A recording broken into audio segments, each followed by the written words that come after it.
Hey, welcome everybody. It is time to have a hangout. Yeah, it's Sunday. I know there's a lot of other hangouts going on. So, hey, you know what? Watch whatever you want. Watch this later. Watch it tomorrow. Whatever. The reason we're going to have this right now is this particular time people are available.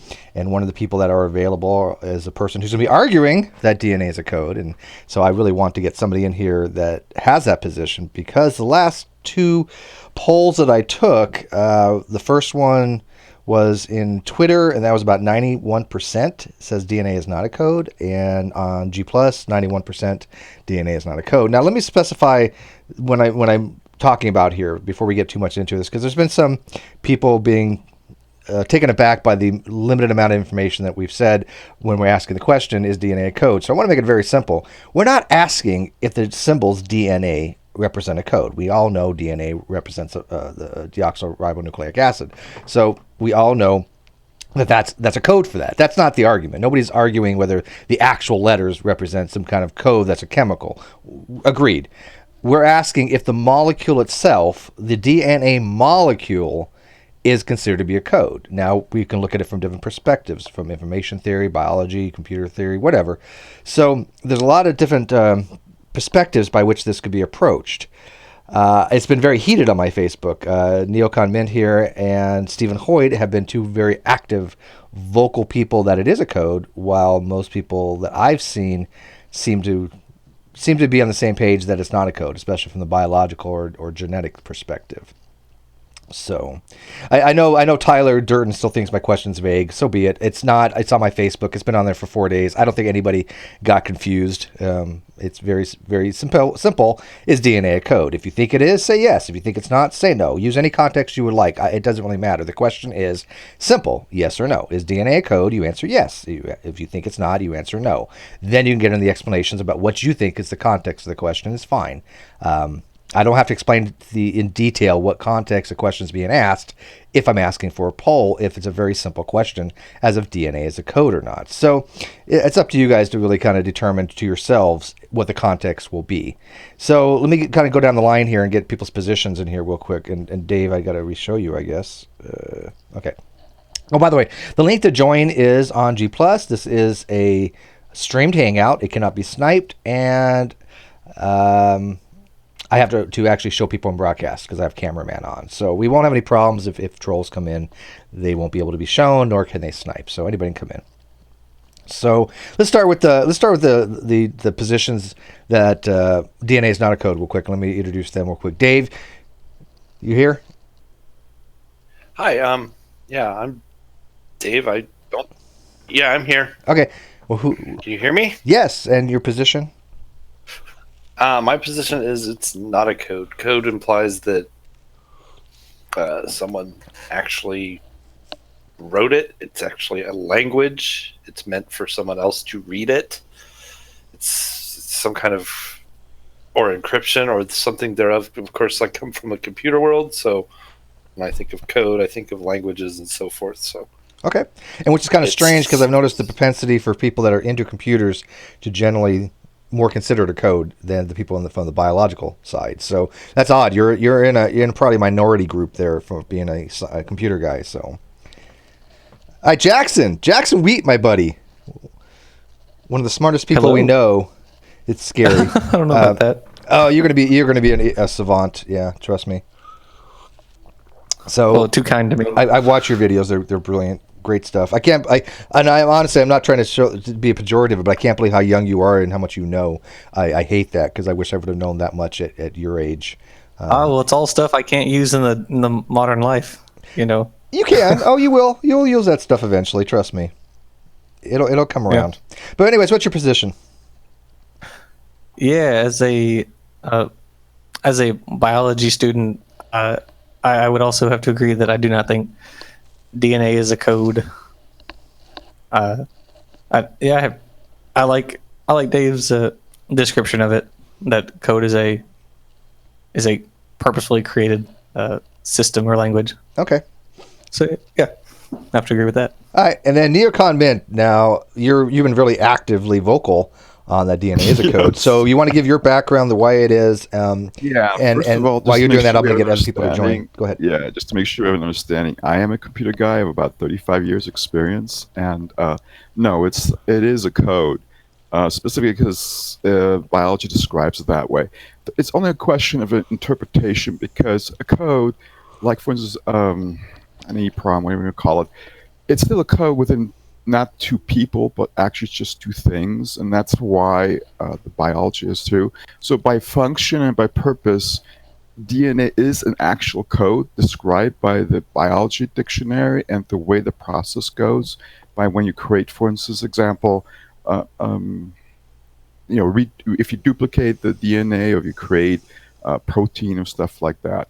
So now, in context, if you want to call it a template, you can look at it that way. But in context of an actual function and what the purpose of it is a code. Okay. By the way, I will be happy to concede it's a template. I have no problem. It is No, a and I template. agree with that too. Definitely No, a I agree template. with that too. It's just that I prefer to look at it as code from the perspective, as I said before, and I sound like an echo. But as far as what it's doing, and I'm reading this off because I'm not a scientist, nor do I have. I had my last chemistry class 35 years ago. Okay, to give you an idea how much I know about it. But I've done computers for over 35 years, and I started by repairing electronics. And so what I did is I looked up the biology dictionary. It says, and I can't read, it says, like binary code, DNA uses a chemical language with just a few letters to store information in a very efficient manner. While binary uses only ones and zeros, DNA uses four letters. The four nuclear, and I can't pronounce those things, but you know what you're talking about. You know what I'm talking about. Those the chemicals that make Which, that which up. actually, it's Like, much more than four. By the way, yeah, yeah, but I'm saying in there are actually general, five it lists canonical five. bases, Yeah, but it there's lists also five, but I'm talking in general, there's layman's more than that terms too. here. Okay, layman's terms. Yeah, layman's terms. There's four things they go on.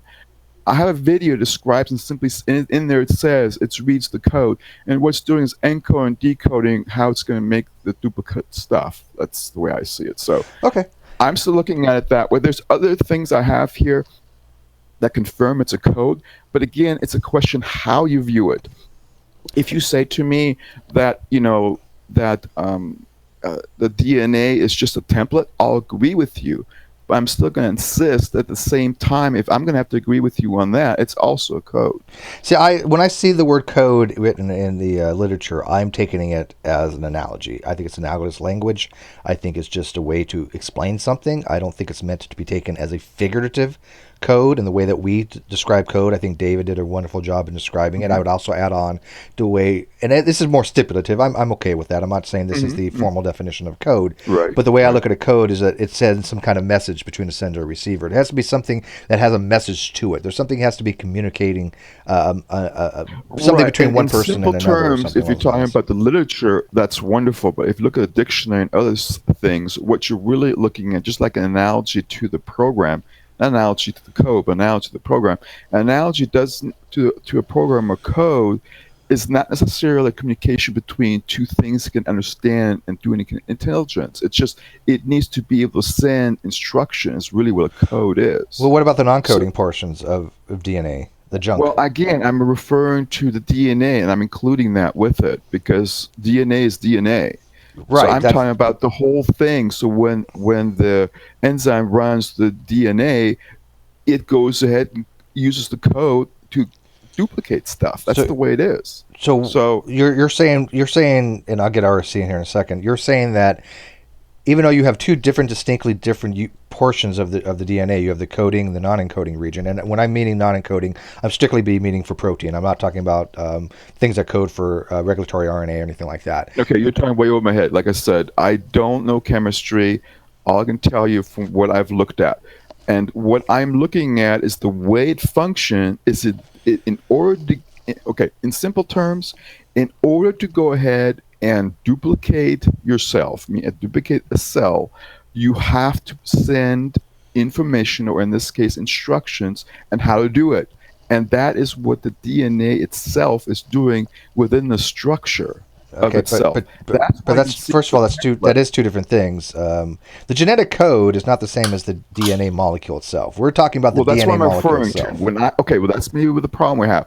When we say DNA, I'm referring to the whole thing, Well, the that's not the structure, question, though. The the question is symbolism of all the different things. the question is Go DNA ahead. itself a code? And I would say yes, it is. Just like a piece of paper has code on it, to me, is referred to as a code. Okay, Maybe I'm RC, you being want too to? What do you simplistic on think? it, but that's how it's. How do you look at it? Neil, I have a couple questions for you, if you don't mind. Sure, Go go ahead. for it. When you say code and template are synonymous, can No, you think of any other no, they're examples not. of template codes? Okay. They're not. And I think- again, my English is bad. I may be using the wrong word, but it's a perspective of it, meaning it is a template. But you know what? If you don't go that distance, as far as I'm concerned, a template is also a program because it gives instructions. To me, anything that gives instructions to me, to whatever you're giving instructions to, is a code because you're trying to transfer information. So that's why I call it at that point then code.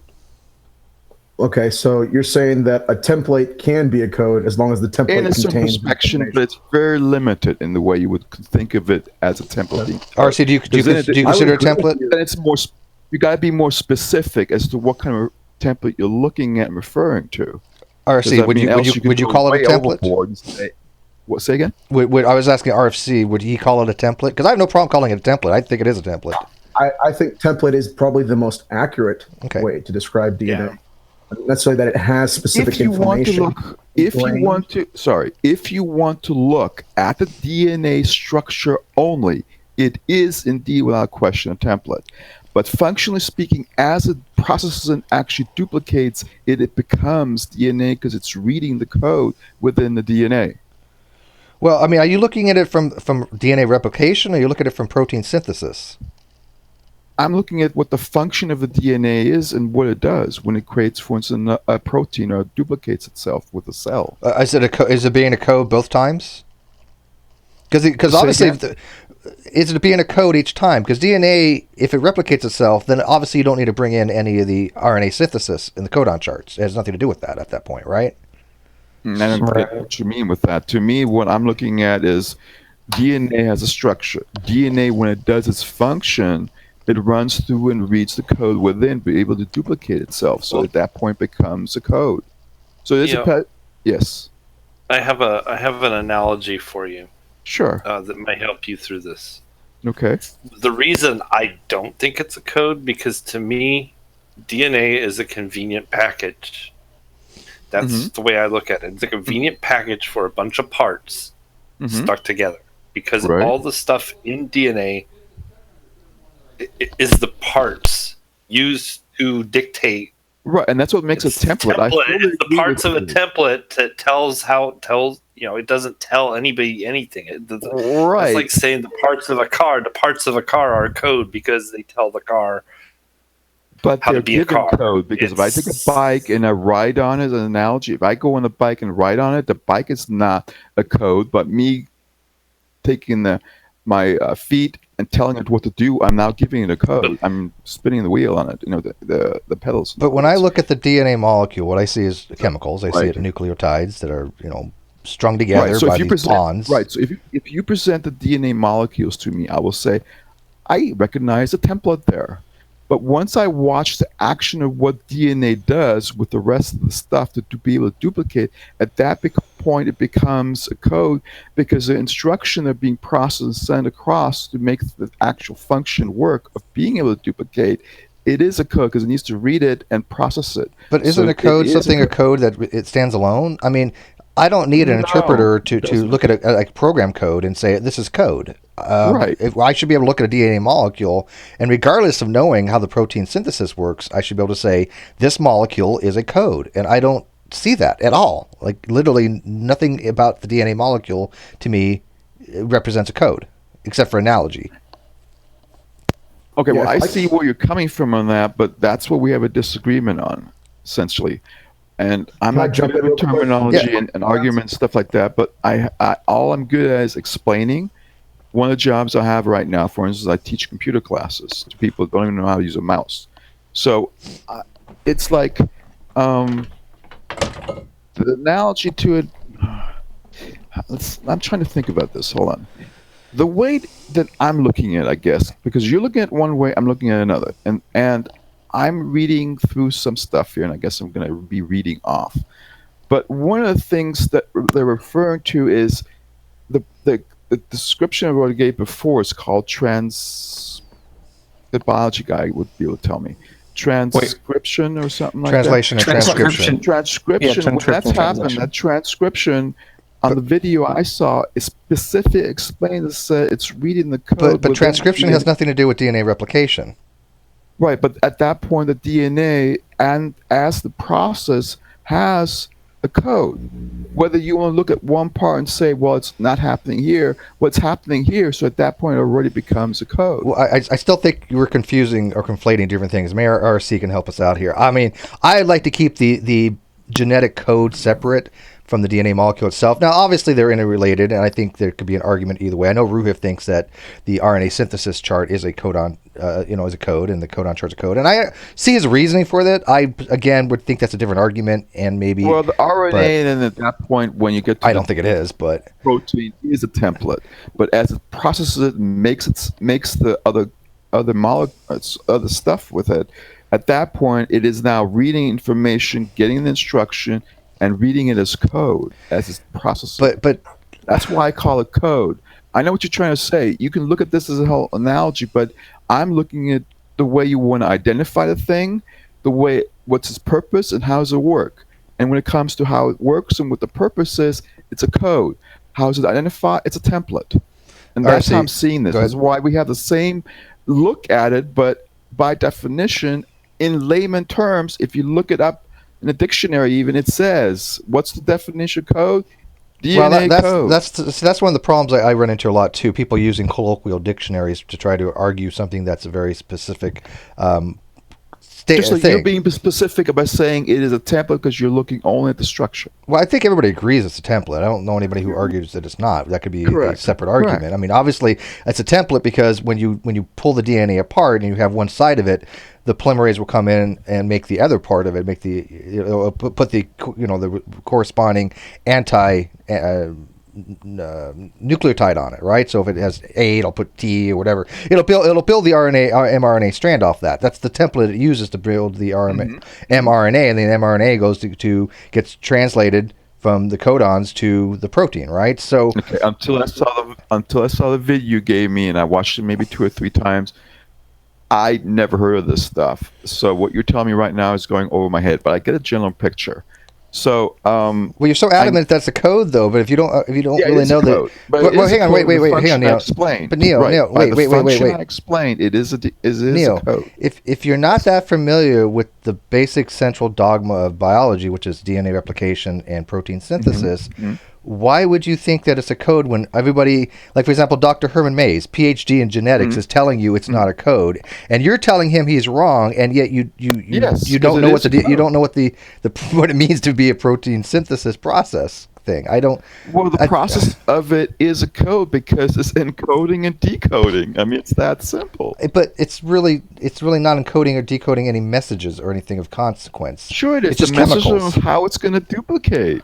No, it's and again, I think we're confusing the codon table with DNA. I mean, people can argue the codon table is a code, and in some ways that it's true. The codon table itself is a code because we use certain letters to represent the codon. The codon represents the specific amino acid that's going to be produced. I'm okay with calling that a code. I think the codon chart could be called a code, and I think that's fine. RC, would you agree with that? Yeah, the codon chart definitely, I think, is what throws a lot of people off. But just for my 2 cents, maybe like in a minute here, getting template is probably the most accurate way to describe DNA. In my opinion, it doesn't. And let's just talk about DNA specific to living organisms on this planet. From a biological Hold on, can I finish my? You fully what you're saying. Can I finish my little definition real quick?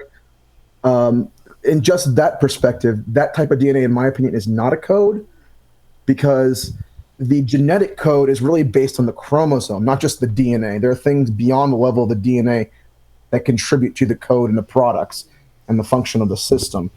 So if you were to compare something, I would say probably a chromosome is more closer to what a genetic code would be rather than the DNA structure itself. Are you talking about because of the way the chromosome is packaged, like with the? Well, yeah, it's like epigenetics also. Okay, so he's talking about the histones and the way it's around the histones and things like that, right? You can't just take the individual DNA code out. It's a part of the genetic code. Yeah. So when it's you have probably a majority of the genetic code, but you can't say it's the genetic code by itself.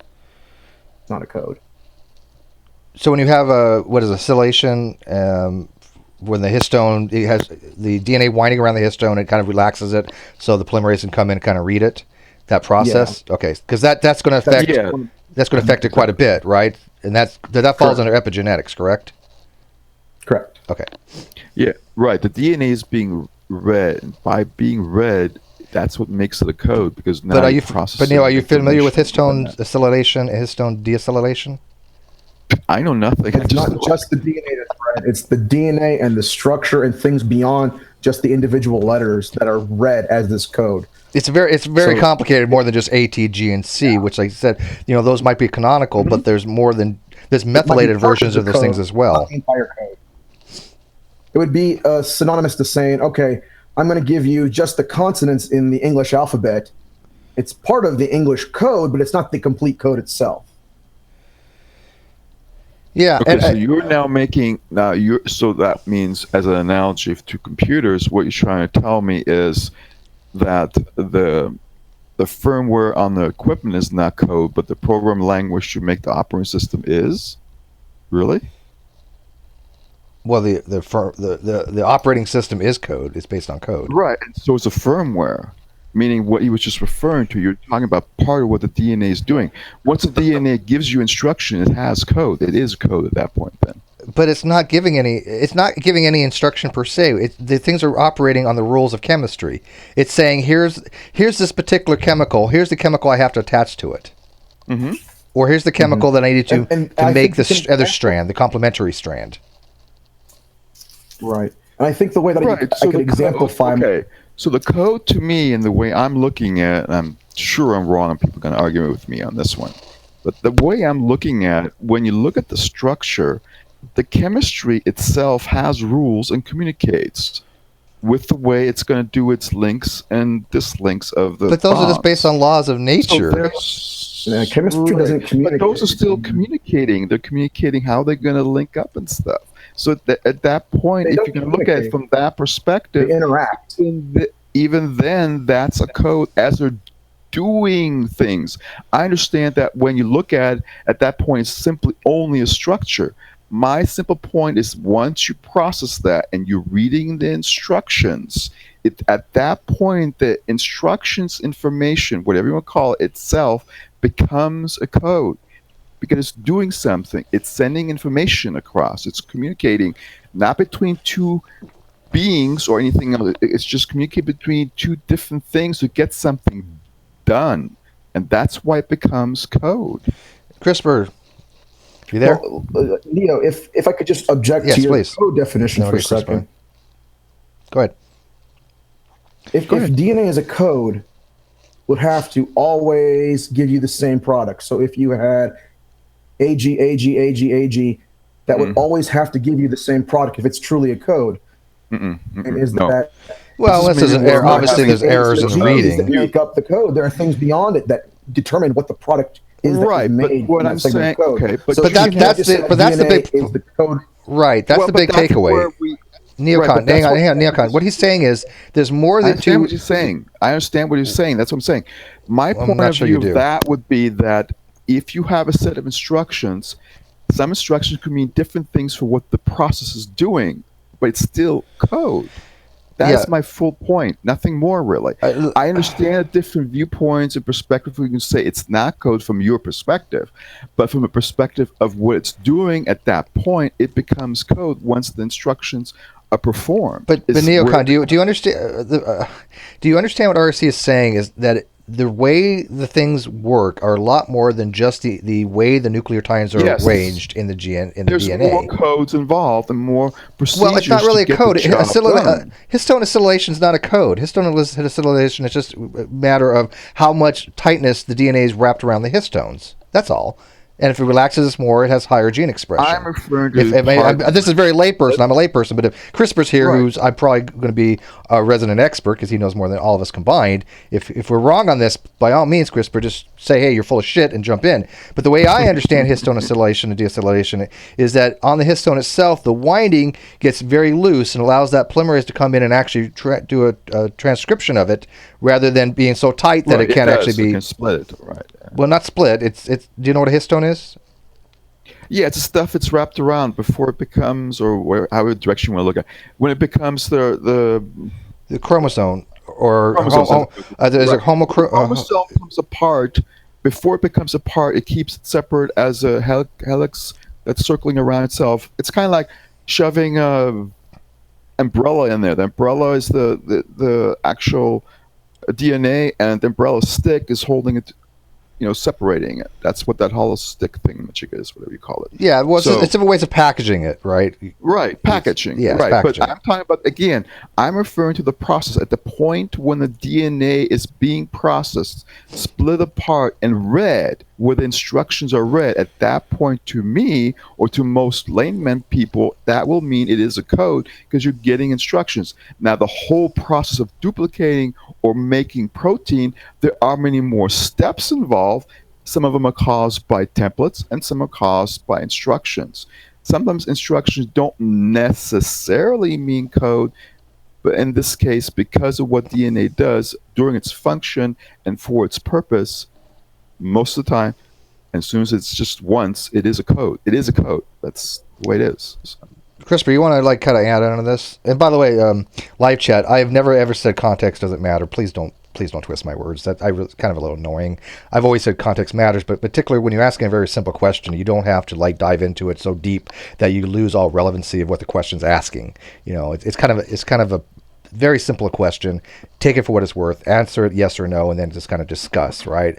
There's no reason to be that pedantic when asking a very simple question. I think most people will recognize when they're asked a question like, do you think DNA is a code? They have a formulated opinion one way or another, and they'll answer it accordingly, and then they get to answer the question as to why they think one way or another. It's not that complicated.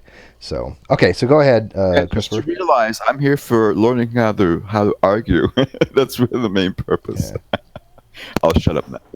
That being said, people can use DNA to store information potentially. Yeah, and actually- using DNA to store information like a computer stores information, And that- separate from biological DNA, right, CRISPR?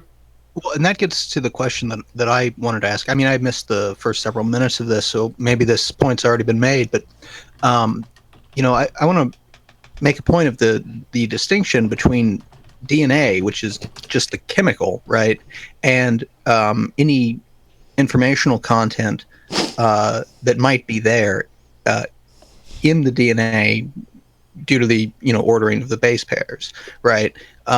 So that's so it's like saying that it's like asking if a hard drive is a code, right? It's not. I have to You intervene can say there. that It is a stores code. And I'll tell you why. The hard drive itself has firmware, and they're telling it how to write the data. It does have code on it. Right, but I mean, the Where's the code? platter of the hard drive is not a code. Yeah, where's the code Correct. in the It's computer? only box? media. No, it's So just- that's why you would call it a template at that point, once you do a formatting on it. Well, I mean, whether there's data there or not, right? The platter is not a code. It's a store. It could store code, but it's not code itself, right? Yeah, if I'm not saying anything, I agree. Keep going. Okay, so it's the same thing with DNA, right? The DNA itself is a storage medium. It's a chemical, right? Yes, go ahead. Right. So I just want to make that distinction between saying that the DNA is a code versus DNA stores a code. Okay, so I'm beginning to understand what you're trying to get to. So, in layman terms, again, the DNA is a code from what it does. But going from the perspective of it being a template, what you're trying to imply is that we're going to ignore all the signaling going on between by bonding and breaking the bond of chemicals, of that not being any kind of instructions or any kind of communication whatsoever at any That's level. just the way the chemistry works, though. Right, and I call the chemistry also code because it has a code built in on the rules and how it behaves. But that's how I'm looking at it. Maybe that is where I'm getting kind of If I drop stuck in being able to remember and always consider that DNA is code the way I'm looking at it. But I mean, once it acts. If I drop a pencil, it falls because that's the way physics works, right? But there's not. It's not a code, though. Correct. It isn't. Chemistry but again, is what I'm an extension referring of to, physics. right? But what I'm referring to is if you're dealing with chemistry, you got a whole bunch of compounds or elements or whatever you want to call it, all just lying around there. They're not code. But once they form something like DNA, they become code, just like when you take a pencil and drop it, nothing happens. But you take that pencil and make Morse code out of it, it becomes code. And that's the point I'm trying to make. Well, the pencil doesn't become code. The pencil. Correct. I'm not sure what you mean by a pencil becomes code. The markings, the symbols. Pencil doesn't become code, but the pencil. But hang on. But Neil. Like the three dots. The markings are not code either. Yeah, the three dots, like three dots is S in Morse code, right? But if I just put three dots on the paper, that doesn't necessarily mean a code. I may not be trying to tell you the letter S. I just put three dots. Not necessarily, but if you use it that way, but we're not talking about if we use something that way. That's a fallacy, a verification fallacy. That's right. So the thing is, the thing that is a code there, right, is not the graphite on paper, right? Right. It's the understanding that follows. Right. It's when you read that and you recognize what all the symbology means and you interpret from that a meaning.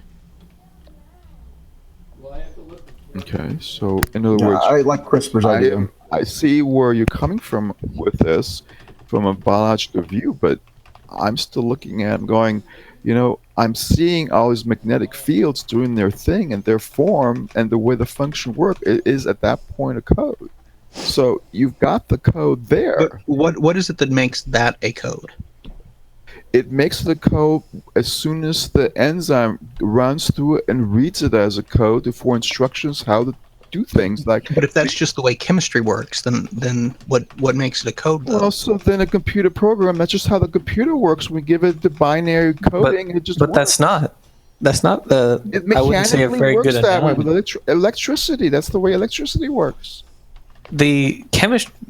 Well, you're writing the program to be I'm not read. a programmer, by the way. I'm not a programmer. I'm sorry. I'm just saying. Well, when people Go ahead. write. No, sorry. It's okay. Just clear it up. I'm not even a programmer, so I'm not relating this even to a program saying code. That's the point. Okay. I was just trying to say that when people write programs, they want this program to say a certain thing, and that there is a purpose for writing these certain letters and numbers to be read a certain way, right? But correct. But I need to interrupt. Okay. Certain code again have no effect on anything, and there's no real. They do have a purpose of doing something in themselves, but they're not relating any ideas. They're not really even getting, technically speaking, a message across. Their function, almost like a chemistry thing, is simply get this done.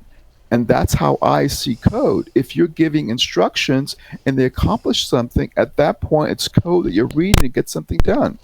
And that's how I'm looking at it. I guess I'm kind of stuck on that. Still, even what you're saying, right? Even what you're saying is that the code is not the DNA. It is the informational content of the DNA. Correct. And I am unfortunately looking and right. You're right. And that's what I'm saying. I begin to see where you're coming from on this. And that's what I'm simply saying. I kept saying from the very beginning, as a layman person, someone that goes through and looks at this, I'm seeing it as code because I'm looking at the function, because I'm watching how this stuff works and going, oh, okay, it's coding and reading stuff that's going on there. I call it code. I know that's simplistic, but and I see from a person that's a biologist, if you look at that, you kind of ignore that, go, well, that's just simply the way chemistry works. But the chemistry still has rules. It has a way of communicating, linking up and doing things. And so, is it code? Well, yeah, it can be looked at code. You're just not viewing it from there, and it's okay. Because you're just going to look at it from the perspective of being a template. Can I jump in with a question real quick, Neo? Sure. I'm still having trouble understanding what you mean by code. So can you tell me, is there a difference if you have a cell that has DNA inside of it and it's living? Mhm. You think that's a code. Is it still a code the second that bacteria or that cell dies? Or is the code lost when the cell The dies? code is lost when the cell deteriorates, and only the DNA, not the cell, is code, because else we go in a direction we want to avoid. You can kind of say as an analogy, a cell is a code. Right, but there's no chemical difference in a strand of DNA that's been extracted, right, and purified, so that all you have now Mhm. is that strand of DNA, right, and that same strand of DNA in the cell, right. Right. Well, let me They're stop you chemical for one thing. second here. So Let me you please can't say stop that you for one's one code and second the here, other isn't. because I need to, so I don't lose my train of thought on this. I want to relate what you're trying to tell me here with my computer experience. Okay.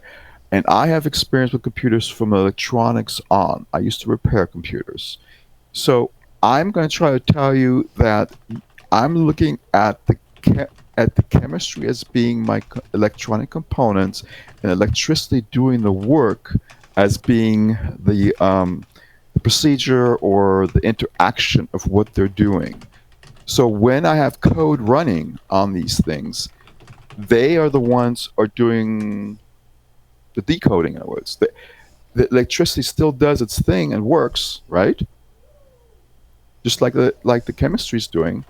So I'm still looking at both procedures, the DNA process of duplicating or making a protein as being encoding, decoding, being therefore a code, same way that the program language or the process of doing the program physically running as a binary code within the chip itself, Right, doing but- the code and working and getting the stuff accomplished. Okay, but okay, so let's actually stay with the computer analogy then, right? So if you have some code, right, on a hard drive, Correct. okay, in a computer, and the computer can run that code, Correct. okay? If you take the hard drive out of the computer, Hmm. the information on the hard drive, that even though it's not being run, would still be code, right? Correct. Okay, now in the same way, if you take DNA and you extract it from the cell, okay, the informational content is the same, right? Even though it's not being processed. Correct. And I still call it code because both the data within the data on the tablet on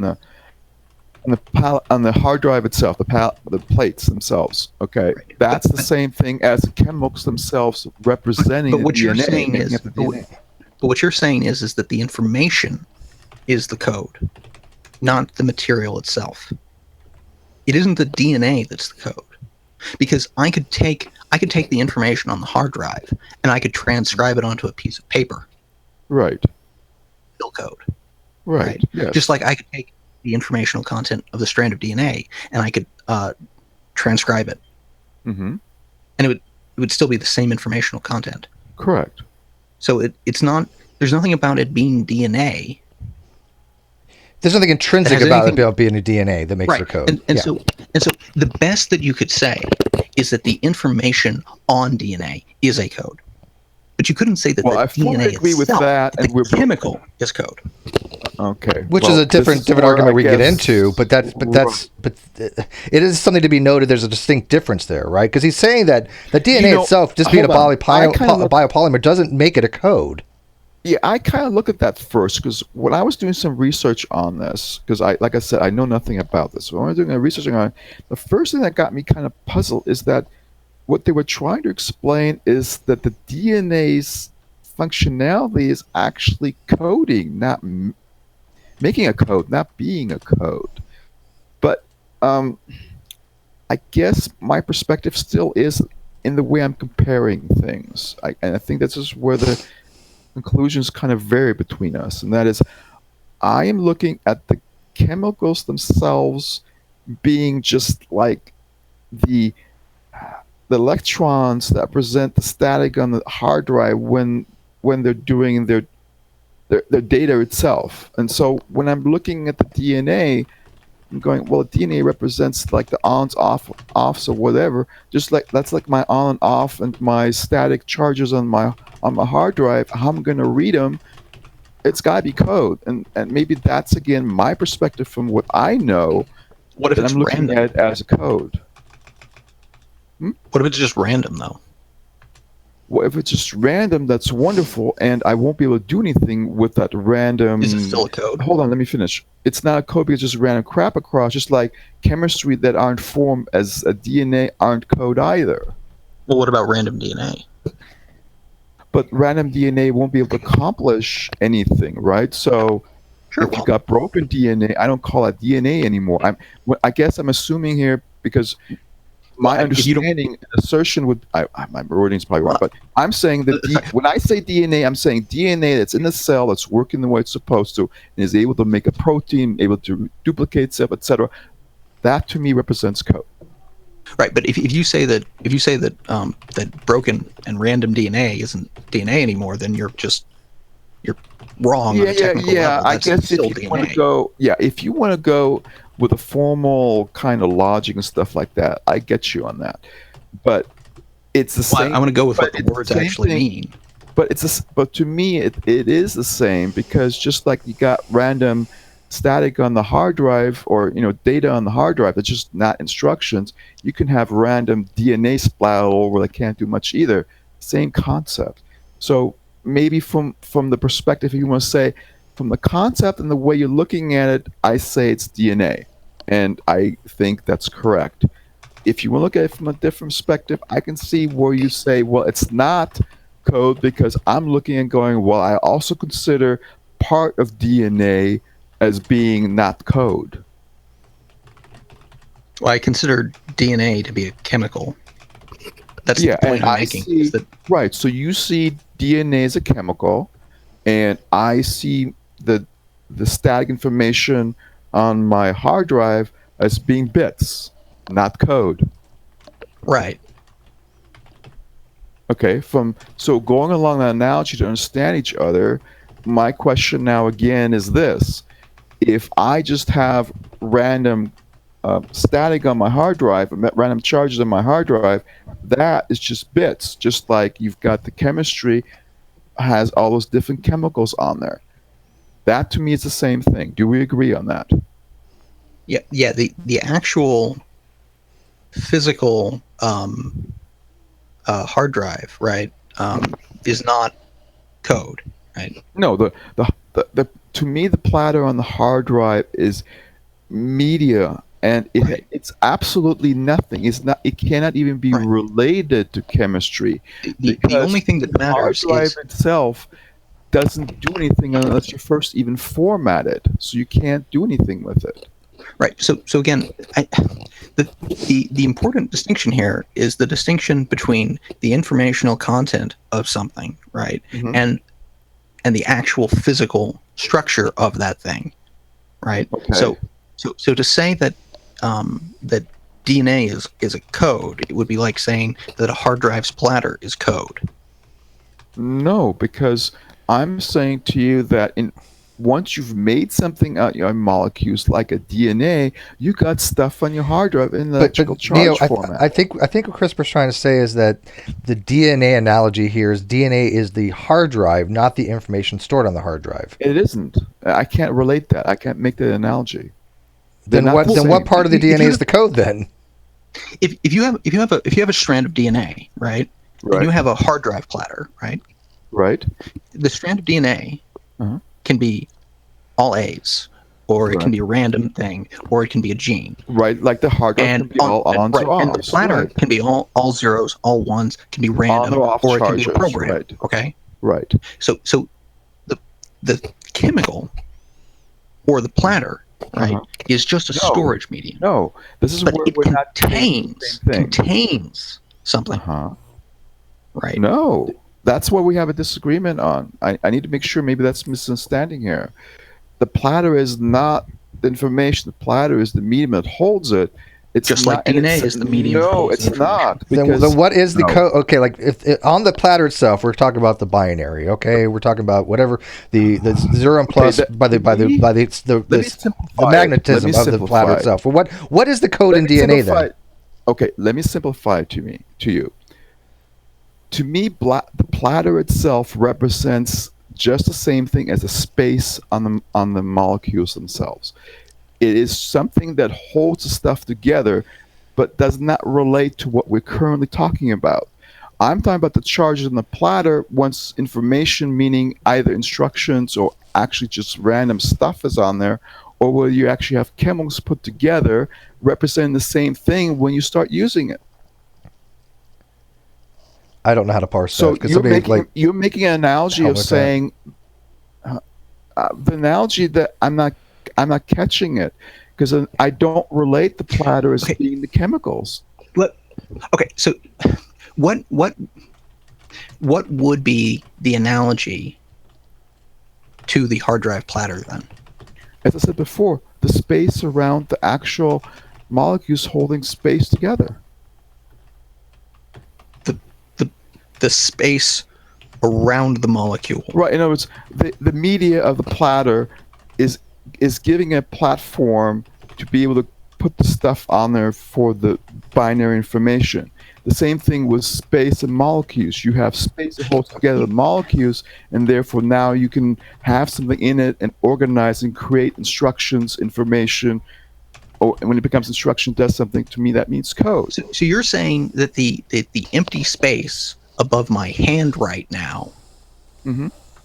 is the storage medium for DNA. No, that I can't relate that anyway, an analogy in any way. Okay, well, you said that the space around the molecule. Represents a platter and the hard drive. If you want to make an analogy.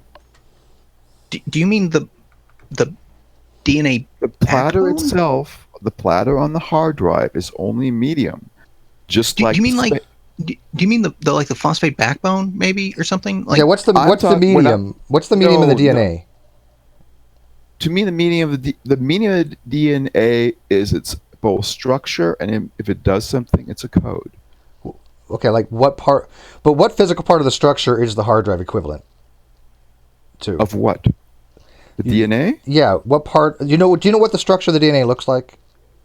Like the sugar phosphate It's just backbone. chemical stuff that has different compounds locked together, and they have to act in a specific rule by a specific rule, and so the way they end up is they have to duplicate themselves because just the way the order goes.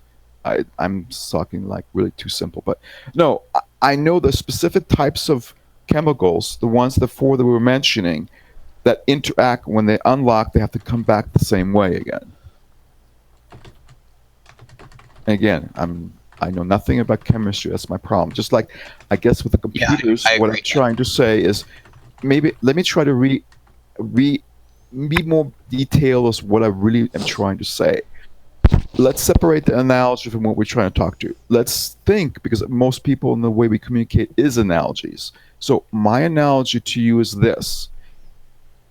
The chemistry, the chemicals that you have there that make up the DNA, they have other things that are in there, like space. So there's something that holds the stuff together. There's something that makes all this happen, that the actual thing that's holding chemicals exist. So I can finish the thing it. that's holding it together is the electrons. Right. So okay. So let's say the electrons. Electrons themselves are not. They are not. Okay. You know what? Electrons are the platter. Let's make that kind of analogy. Well, no, that doesn't work though. Well, neither does a platter saying that the platter is is the chemicals. That doesn't work either then. Because the platter itself is only a media that holds the information, meaning in terms of you have the platter, you format it by putting the kind of patterns on it, be able to organize and be able to read where the pattern is doing what it's supposed to read from it. So the platter itself has absolutely nothing to do with the data other than without it, it won't exist. All right, Nestle has a question here. He says, "Ask you: Imagine DNA strand with a random sequence of nucleotides. One, is it DNA, and two, is it a code? I need to ask the question again. Say that again. If you just have a strand of DNA with just some random sequence of nucleotides in it, Okay. is it DNA and is it a code? I would simply say it's just random DNA, not necessarily a code, because I guess what I'm just assuming here is when I say I'm talking about DNA, I'm talking about a function of DNA that's able to do a protein or duplicate the DNA itself. So when we talk about things like the gulo pseudogene and ERVs and these other parts that don't You're code, talking like a hard drive to me. I'm sorry, when we talk about the parts of the DNA that don't code for proteins, Okay. you would consider those No. not code? Correct, they're not code. Those Okay. are part of the process, but they're not the code, nor they only may be part of maybe sometimes reading the code, but they're not code in themselves. Definitely not. I would never Okay. look at it that way. But it's still DNA, right? You do agree that even if it's a random sequence, it's DNA. So what? Well, I think where people get Yeah, confused is what but- makes it specifically a code. You know. To me, I guess the limitation I guess I'm putting on myself, and the reason I still consider it to be within the range of being a code for the DNA is that I'm assuming when you told me a DNA, it's solid and it's actually going to duplicate protein or another DNA sequence. So if you tell me now you trash that DNA into RNA or whatever else that happens with molecules, then no, it just I don't see it there anymore. I definitely won't see that anymore as a code, because it's like saying I've got my hard drive and the thing that reads the hard drive information crashes and makes a big scratch. At that point, the hard drive doesn't really have complete instructions anymore either. So it's kind of not really related to what we're trying to discuss, which is the simple concept that, hey, is the DNA giving instructions? Is it being processed and communicated to do something? If so, according to that definition, it is a code because that's what it's doing.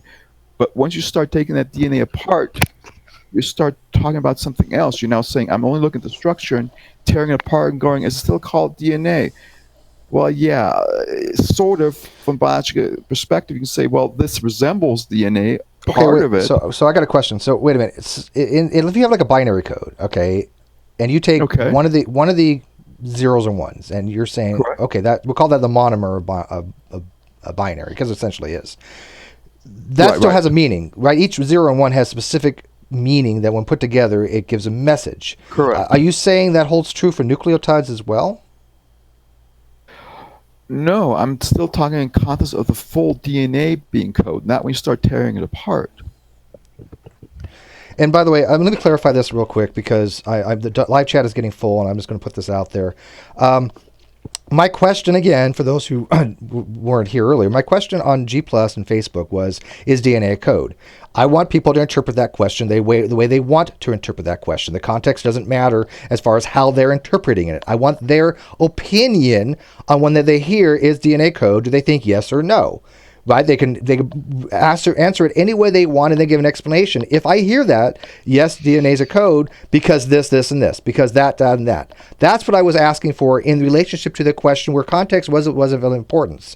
I've never said context doesn't matter. Context is always important when you have a specific question, right? When we're talking about now is in the more intricacies of DNA a code. But when I'm asking it on G Plus and Facebook, I really wasn't asking for context too much. I just want people's opinion. Now, if that doesn't suffice as an answer, that's okay. But that's all that I'm going to really say about it, because this Hangout's not about the drama being fabricated in the live chat right now by the context of whether that question has contextual meaning or not.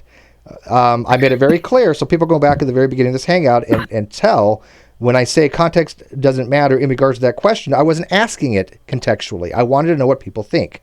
So if people are continuing in the live chat to ask about things that are completely irrelevant to the hangout, I'm asking my mods just be done with it. I'm not doing drama this year, and people want to fabricate drama and they want to accuse people of lying. They're done. I have no tolerance for it. I've even said at the beginning of this year, I've eliminated that word from my vocabulary. I'm not calling anybody a liar because I'm going to assume that person may be mistaken rather than deliberately lying. And I'm expecting others to hold to the same standard. If they don't want to do that in my Hangouts or my live chat, they can go somewhere else. It's as simple as that. Does my mods agree with that, to hold people to that standard? And does everybody in this Hangout agree with that? I'm a mod, but I agree. Yeah, I'm not a mod, but I agree fully with that. Okay. Because I want to make sure everybody's on the same page. If there are mods out there that think that I've lied, then they need to come to me in private and I will address that. Okay? But to accuse me of lying in an open hangout that has nothing to do with the drama being fabricated is not appropriate. You can go to other people's channels that like the drama. They will handle that. They will talk about it all they want. My channel is not about that any longer. Okay? So let's get back to the topic. Thank you.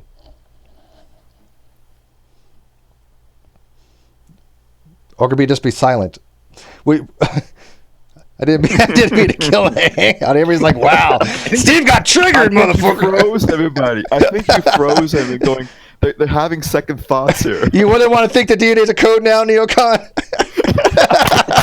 There we go.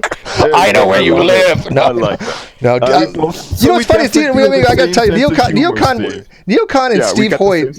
Well, real quick, Neocon and Steve Hoyt were on my Facebook for quite some time about this, and it got pretty heated, but we never got visceral with each other. I've known Neocon for a very long time. Yeah. You know, I only got rude with Steve because I said I only got rude with Steve in Facebook because I just experienced my first what they call them floaters in the eye. It's freaking annoying. I've had those for years. Oh, they suck. Especially when you look at a blue sky. I'm only 56 years old. This is the first time I've had one that I noticed. Okay. Yeah, I went to the eye doctor and they explained this to me. And that was the same day we talked. So if you interpret me being just rude and worse than usual, I am rude, but worse than usual. No, I knew you were something was a little off. I got that. No big deal. No, yeah, I've had a floater for years. Okay. I know exactly where it is, and they could go in and suck it out, but they said it's not worth the They're not worth. It's not worth sucking out, but this particular one goes right in the center of the eye. I've only noticed. What happens is this. I know we're going off a tangent, but this is kind of cool stuff. Yeah. What I've learned was, and we have a couple people in the medical profession here right now. But what I've learned is your brain actually, after a while, ignores it. I don't even notice my floater anymore unless I specifically am looking at a very blue sky. Oh, so you mean to tell me that my eye doctor lied to me when she said it may dissipate in like a month or so? Well, they can go away, but mine didn't. Mine is I have a very specific. It changes conformational shape. It actually changes, but it's definitely there. And when I look at a clear blue sky, yeah, I see it. And then in one eye, I have like these like cobwebs. Minimal. Oh, I don't have that. What I have is my floater looks literally like a fetus of a bug, like a flea. And so when it runs around, it just flies when I first noticed it seemed like a fly flying around, but it stayed in my eye. So yeah, I think it's just vitreous humor that somebody's in the lecture. Yeah, I think and it's so. But I mean, when I understood, what my ophthalmologist said was, unless they get worse, it's just getting old. Yeah, they told me come back in 6 weeks. Let's see what's going on. Now, I did have a drusen in one eye. I did have a dry spot that they need to watch. That? Oh, okay, all right. But so far, it's not extremely bad. But the drusen, I guess, is a dry patch on the retina. Oh, okay, gotcha. But so far, it's not that bad. I have bad vision to begin with. Okay, Steve, remember me. I only know the eye as far as how stupid it's designed. Okay. Yeah, evolution, right? By the way, Neocon, you're not just so you get this out there. You're not an anti-evolutionist. You're not a young Earth creationist. You're not a flat earther. You're not even a theist, right? Correct. Yeah. Okay. Technically speaking, I'm not even an atheist because I go by knowledge, not by belief. So, but we're not going to go there. Let's stop. He's your agnostic buddy, Steve. I have one or two agnostic friends. What was that? Did I miss something? Wait a minute. What did I miss about what we're talking? Agnosticism's growing. I've noticed a few more coming out of the woodworks. We're not ashamed. We're loud and proud. There you go. Oh, too funny. I liked how the hangouts somehow just take a turn, right? They need to. We need I a know. break. You really need a break. And humor is the best. I mean, I want to know this, Neil. I mean, are you at least understanding? And I hate, and I'm not using that pejoratively. I'm not really, but I'm at least seeing. Like words hurt. Are you at least seeing though that when people are saying that it's not a code, there is reasons why people don't think it's a code, right? It's not it's like they're just not wanting to be a code because potential ramifications. Yeah, I get it. Okay. I'm simply saying, hey, I'm telling you how it is, and the way I look at it, like everything else. Let's agree on something somewhere. And if you want to, we're gonna have to negotiate here. Okay, it's a collaboration, as they say. So, okay, well, I can make an argument the code on chart's a code. That I really don't have that much of an issue with. Yeah. I mean, I don't like the terminology, but I think that if you really looked at it specifically, then yeah, the code on chart, those things represent those 3.3, pair or three nucleotides represent an amino acid. So that's a code to translate. But I think the argument then goes to, is that a code that we're just applying to it? Is that something we're just understanding it to be? Is it still an analogy? Yeah, maybe. I'm willing to entertain arguments more on that a little bit more than DNA. I don't think DNA is a code. I just don't. But if somebody wants to argue that the RNA chart and RNA synthesis is a code, I mean, that's a little bit different question. What I would say is that a very strong argument can be made that the informational content of DNA, right, can sometimes be a code in that it can that's the way I'm seeing it. You got it. Right. You got it right on the dot. The DNA itself is not a code. It's a chemical. Okay. The information could be that way, then it can't be a code by we put a GIF in there before, right? We put a little motion picture in DNA. We encoded it. We've used DNA to encode information to it that we can utilize to have messages, right? That'd be a code for that. I'm okay with that. But that's what I'm trying to say. That the way Steve, what, Christopher? Steve, let me make a point here, though, right? If you have the right, if you were to take enough time to come up with the right decryption algorithm, right? Then any random sequence can represent any other random sequence, right? Yeah, I want to go that far. Sure, go ahead. So in that way, do you understand what I mean by that? Maybe I didn't explain that well. Yeah, try again. I got it. Just keep going with it. Okay, so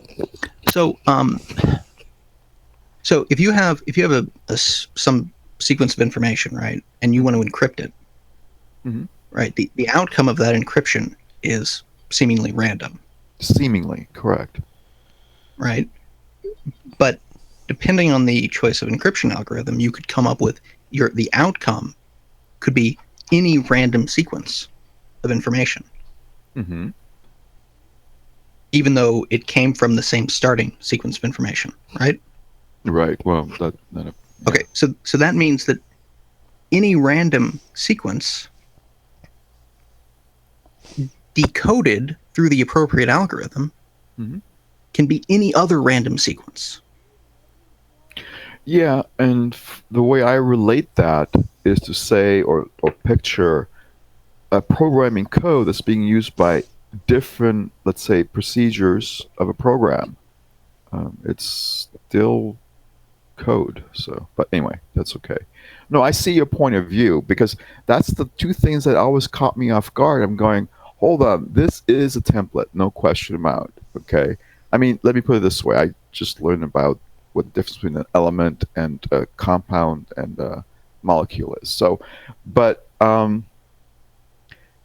lost my train of thought, damn it. But anyway, what I'm saying is I can see where the thing looks like a template, but the way I think and the way I'm looking at it, I'm going, as soon as this thing reads not just information, but actually instructions and does something with it, that to me means a code. Because when I say I have a code, programming-wise, what I really have there is I have instruction to do something.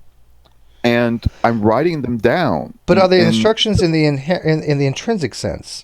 I mean, What's intrinsics mean? Well, hang on. Is it when we have a code, like when we write something, and say I'm Right. using a high level language like BASIC, and I'm saying, okay, I want High-level this to language occur. BASIC. That is, well, how much more high level can you get than BASIC? I mean, Visual Basic, yeah. I learned BASIC with line numbers. That's not high level. Go ahead. sure Keep it going. is. Sorry, I was being All funny. types of BASIC are I high was level being programming. funny. But yeah, no, I started with DOS 2.11 and GW BASIC. I started yeah. in 1980 with a PC Junior running DOS version 1.1. I worked with KPro, CPM, Focal, Fortran, Cobalt. I saw those, but I never worked with them myself. But so. but neither here nor there.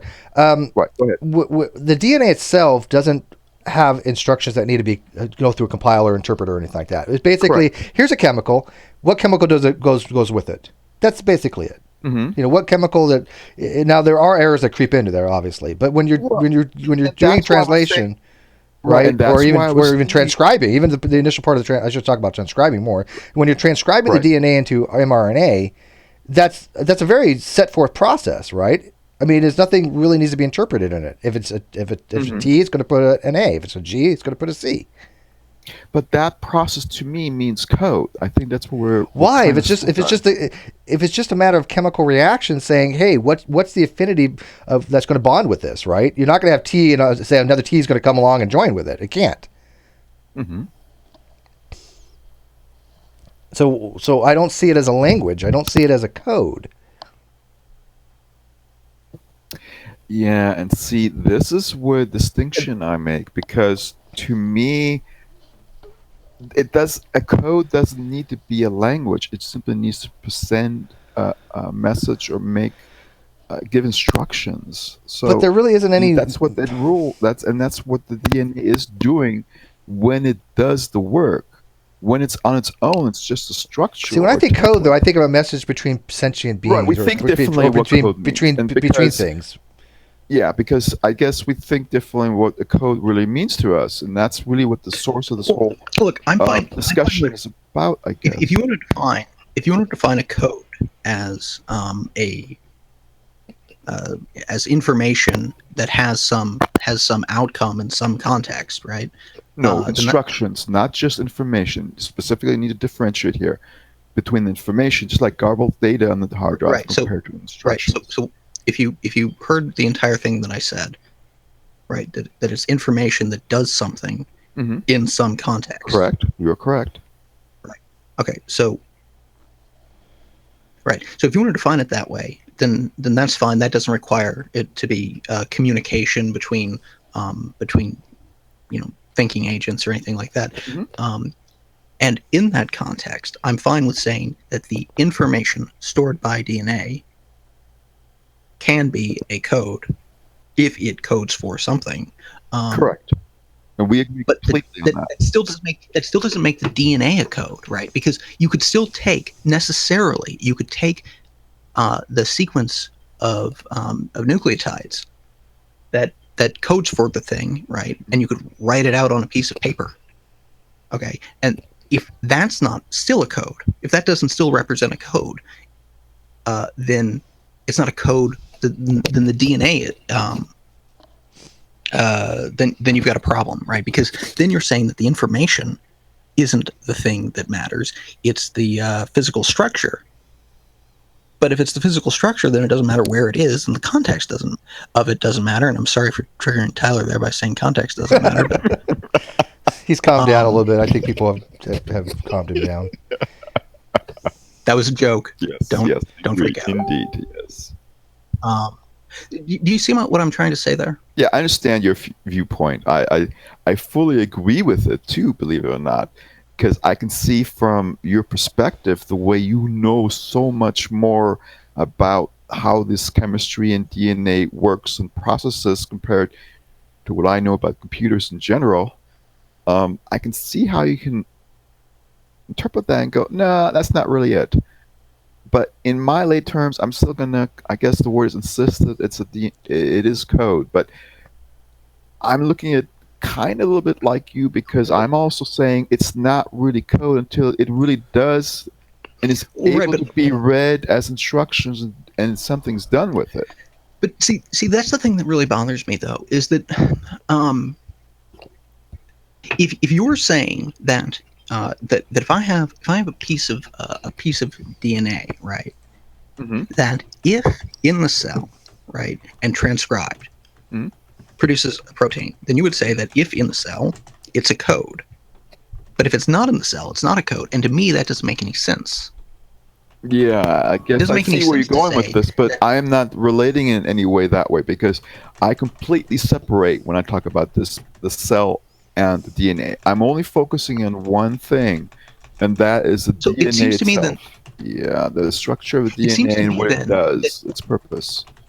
I'm sorry, So, but it seems to me then that what you're really saying is you're using the word code to mean the word function. Yes. no, because I am still Because showing. if you take the same sequence of DNA out of the cell Uh-huh. and write it as Right, isolated and purified, right, right, content, but it's not right. functional now because it's not able to do anything because it's been separated from everything. Right, so it's not Right, but that's the same itself difference like function, saying when you're saying I'm but coding it's something or I have a code. I mean, if you want to go along that kind of right. analogy, But the thing is, I'm if I still wanted, if we want to go back, if we want to go back to computers, I can write down some computer code. I've done this before. I write it down on a piece of paper, right?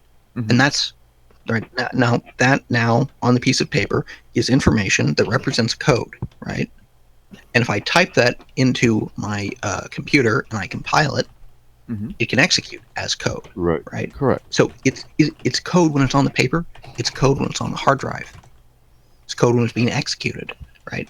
But it is It's still but the code thing that on the makes it paper. code, It is still code on the paper because right? you're Even though it can't able do anything. to interpret it and do something with it. In this case, create the program because you have What if I shoot pseudocode it and out into everything. space?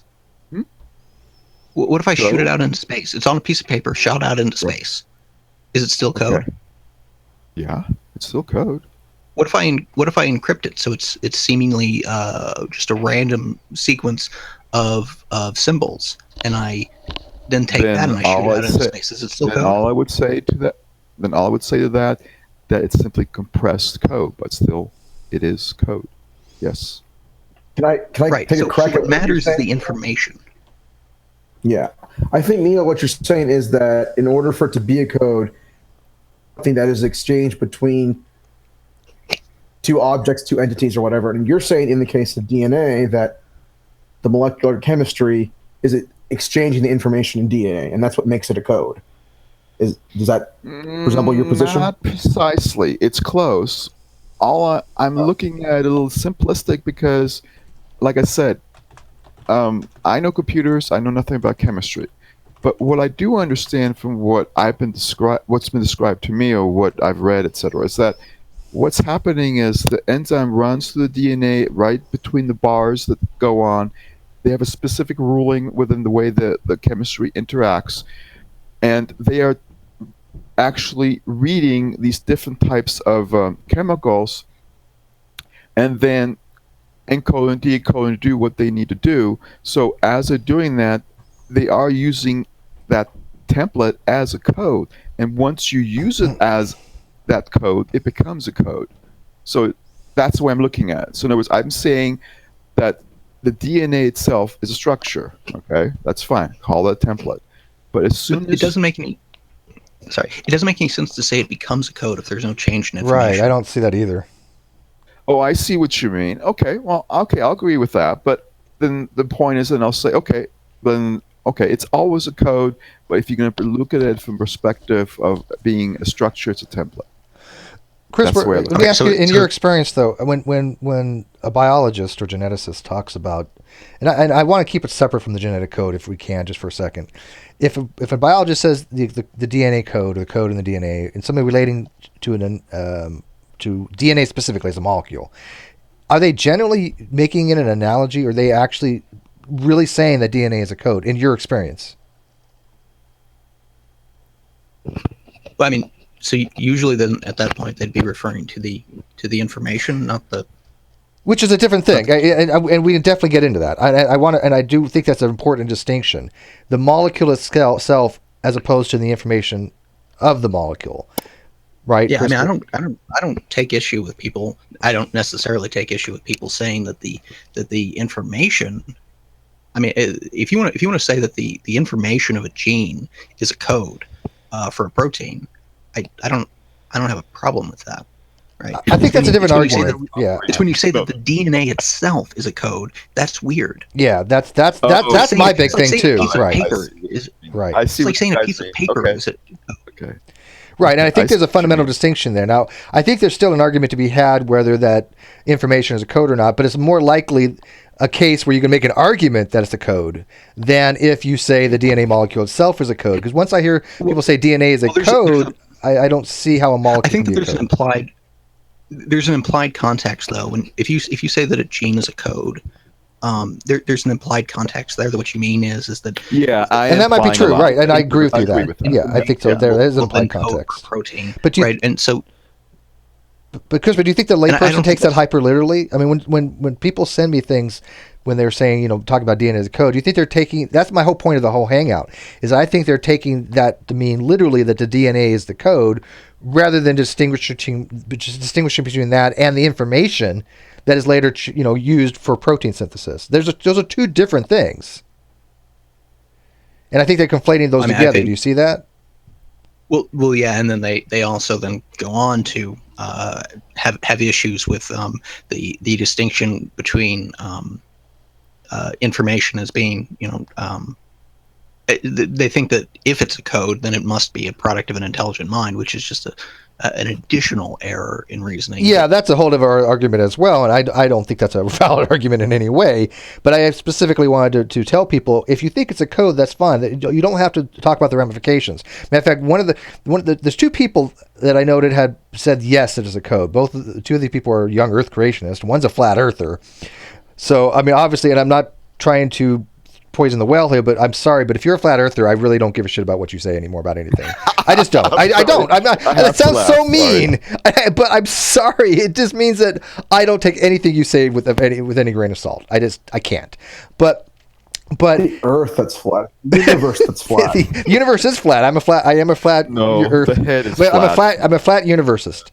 But the person's argument was basically DNA is a code. God designed it. Blah blah blah. Intelligent design. And I'm trying to explain to them. Look, you're giving the argument of what the ramifications may be if it's a code. I'm asking if you think it's a code. Those are two distinctly different questions, right? I still don't merge those kind of things, but okay, that's just me. I mean, Neocon, but you don't make the argument that if you think DNA is a code or even protein synthesis is coding, you don't make the argument that requires an actual intelligent being. Absolutely not. Okay. Absolutely Let's not. get that I work with clarified. computers way too much that I can't even consider that. Yeah. By the way, we have a flat cosmologist in the live chat, Landon Knoll. He's a flat cosmologist. He's a flatter. We're flatties, yeah. We're gonna have a hangout on that not too long from now, actually. And I know Landon needs Tell to come me in when eventually. so I can figure out what else to do. We will. No, go ahead. Landon has to come back in at some point and explain or tell us about his experience at the South Pole, which was great because he called us from the South Pole. He went down there to go find meteorites. I don't know what his experience was, if he found any. He hasn't really told me how it went. Let's see here. Super chat, please reinstate Tyler Dern as a moderator. I'm happy to do so. Tyler's always been a good moderator, but if you make accusations, I'm not going to have that acceptable in my live chat, and you won't be a moderator. I don't expect that from my moderators. I just don't. I'm not asking for much with that. You don't make those kind of accusations as a moderator. Okay, so thank you for the $2 though, driving excitement. It all does add up, and I do appreciate it. But yeah, Landon, I do want to have a hangout one day because this came up not too long ago with a guy named Eric from Think Easy, where we were explaining him universe from nothing. We were explaining him about the flatness.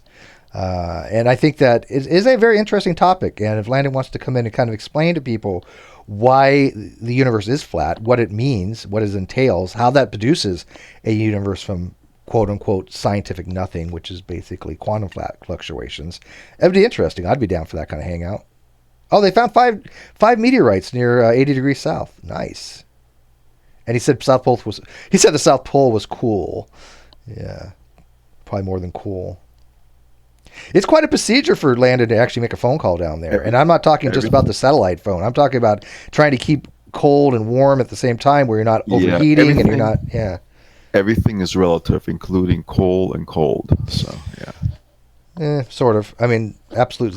You know what's funny is actually you can get in some cases localized less than absolute zero in some cases, as far as heat being less than zero. It's really kind of weird how the quantum level works like that, but Nather 6 can probably Quantum is weird, period. Quantum is weird, yeah. And quantum is not a code. No, it's not. Hopefully not. I actually got to meet a paleontologist who excavates in the South Pole, which is pretty cool. I couldn't do it. I'm not a big fan of cold, not going to lie. I lived in cold weather. I lived in Connecticut where you had to go outside and basically shovel snow to get to your car. Then you had to de-ice your car, wait about an hour. Not fun. I lived for a decade in the Alps where you had to get to your garage by digging up 6 feet of snow. So, yeah, I can imagine. It's not fun. I can relate to you on that. I can seriously relate to your hands are like beat red and you're freezing. And, exactly. I don't like those. I'd rather have heat. Matter of fact, where I used to live was a city called Indio, and it was one of the hottest places around. It was not that far from Death Valley, and it would get up to 122 degrees. That's about 50 degrees Celsius. Okay, I like it when it's warm, but when it gets to that kind of stuff, I freeze. It was crazy hot. My body just kind of freezes. I can't breathe. In other words, so it's like, wow. I'd much rather have the heat. But anyway, so where are we kind of at on this particular hangout? I mean, Neil, I don't want to particularly change your point of view on it, but I'll summarize it.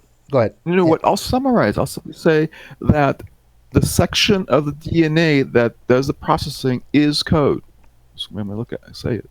So, but I guess we can still discuss that. But yeah, how about we'll say that for another day? How about we'll go tentatively the genetic code. If you want to say it's a code, I'm not going to argue against that. But the molecule itself, perfect. That was my whole point. The sections of the DNA that do the processing.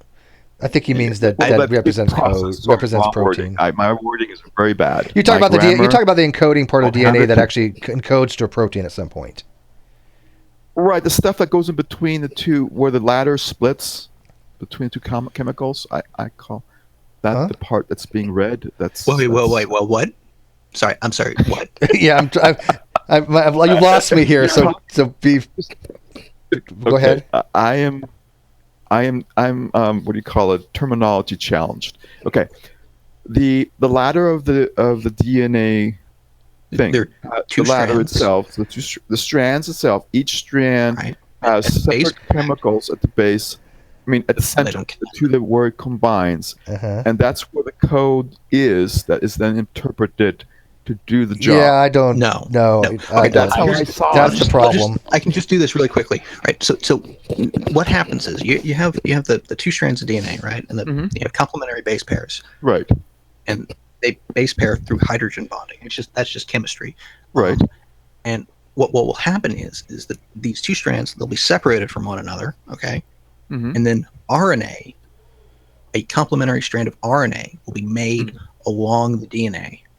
Okay. And that RNA is only temporary, right?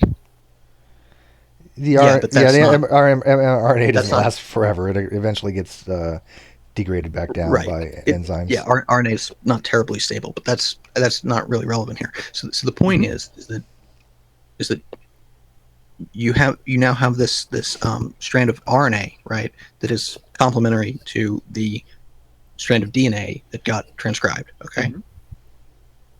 And then that goes off and tries, right, and then that gets translated into protein.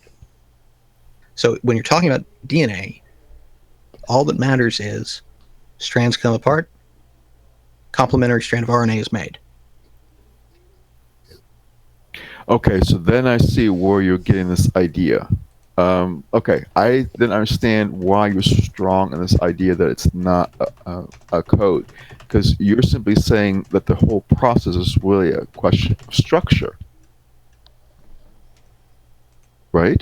I think so, if I understand. Sort of. In simple terms again, okay? So, in other words, you're saying to me because it just normally acts that way because of the way chemistry is. It's not really a code, is what you're trying to tell me. Yeah, it basically. No, it. what I'm saying is what I'm saying is that a medium necessarily is not the thing that is stored within that medium. Okay, the information is necessarily separate from the thing that it is stored in. Yeah, I can relate that to the computer stuff. Keep going. Okay, and so code is a kind of information.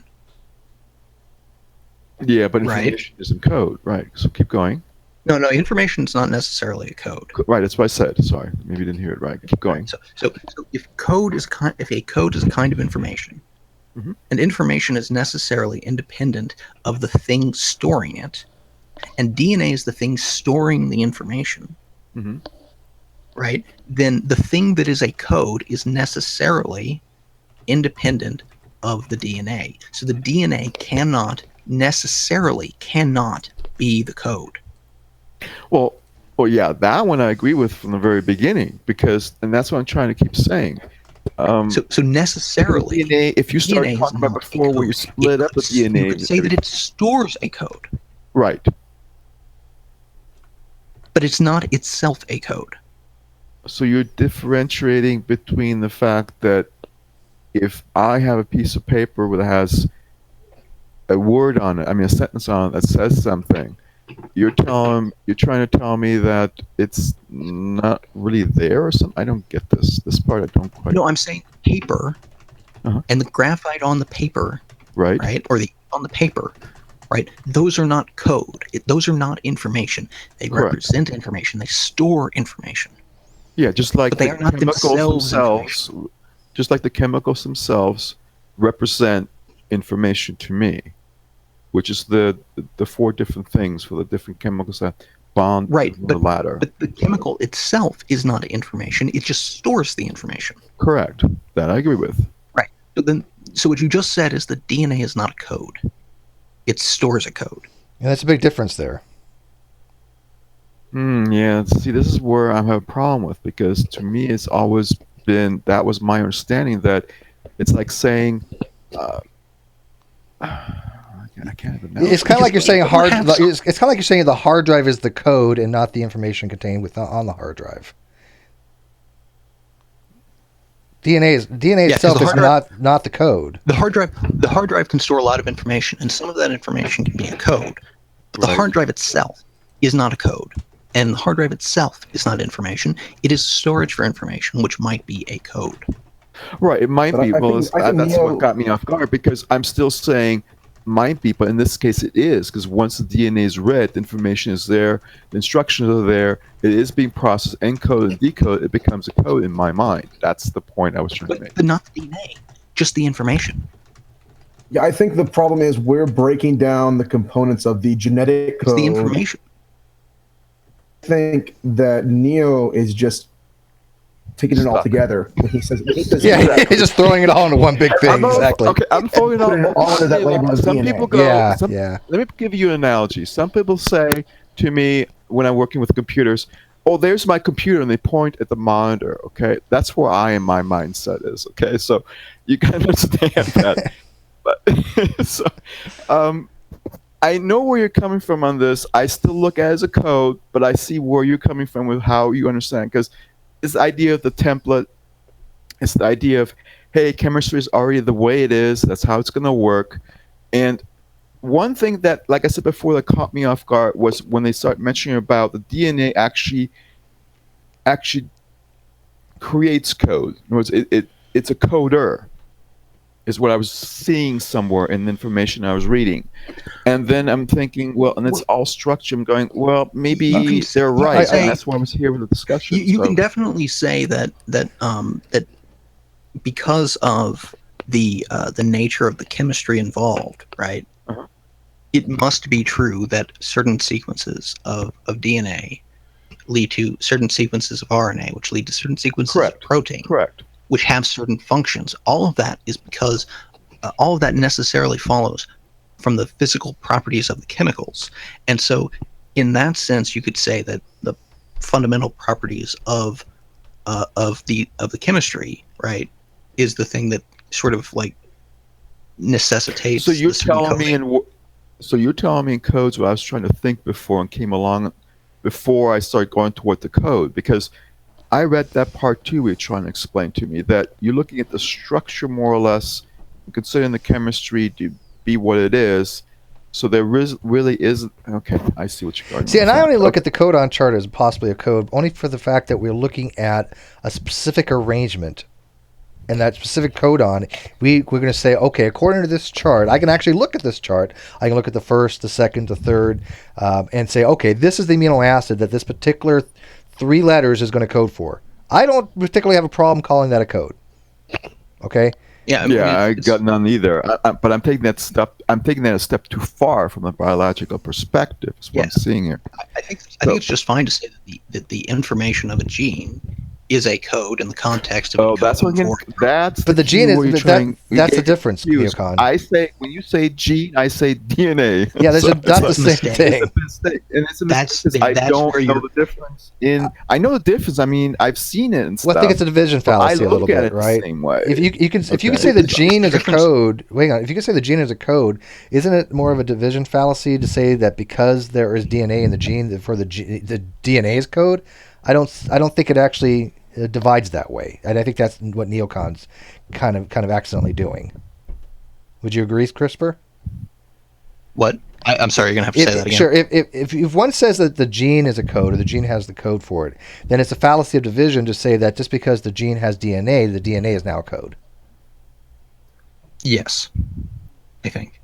Well, and I fully agree with that. But my viewpoint, I guess, my stupid, I keep saying stupid because it's here, short let me do it this way. Inexperience. Let's go back to the hard drive, right? Because you're familiar with that. Sorry about that. So for me, if you have, go ahead. I talk too much. Go ahead. So if you have the hard drive, right? So you can have an address on the platter, right? Okay, so that's like the. Go ahead. That's like the position on the strand of DNA. Okay. And then you can have the information stored at that address on the platter, and that's like the information stored on the strand of DNA. And it could be that information at that address on the platter is a file. Okay, it could be an executable file.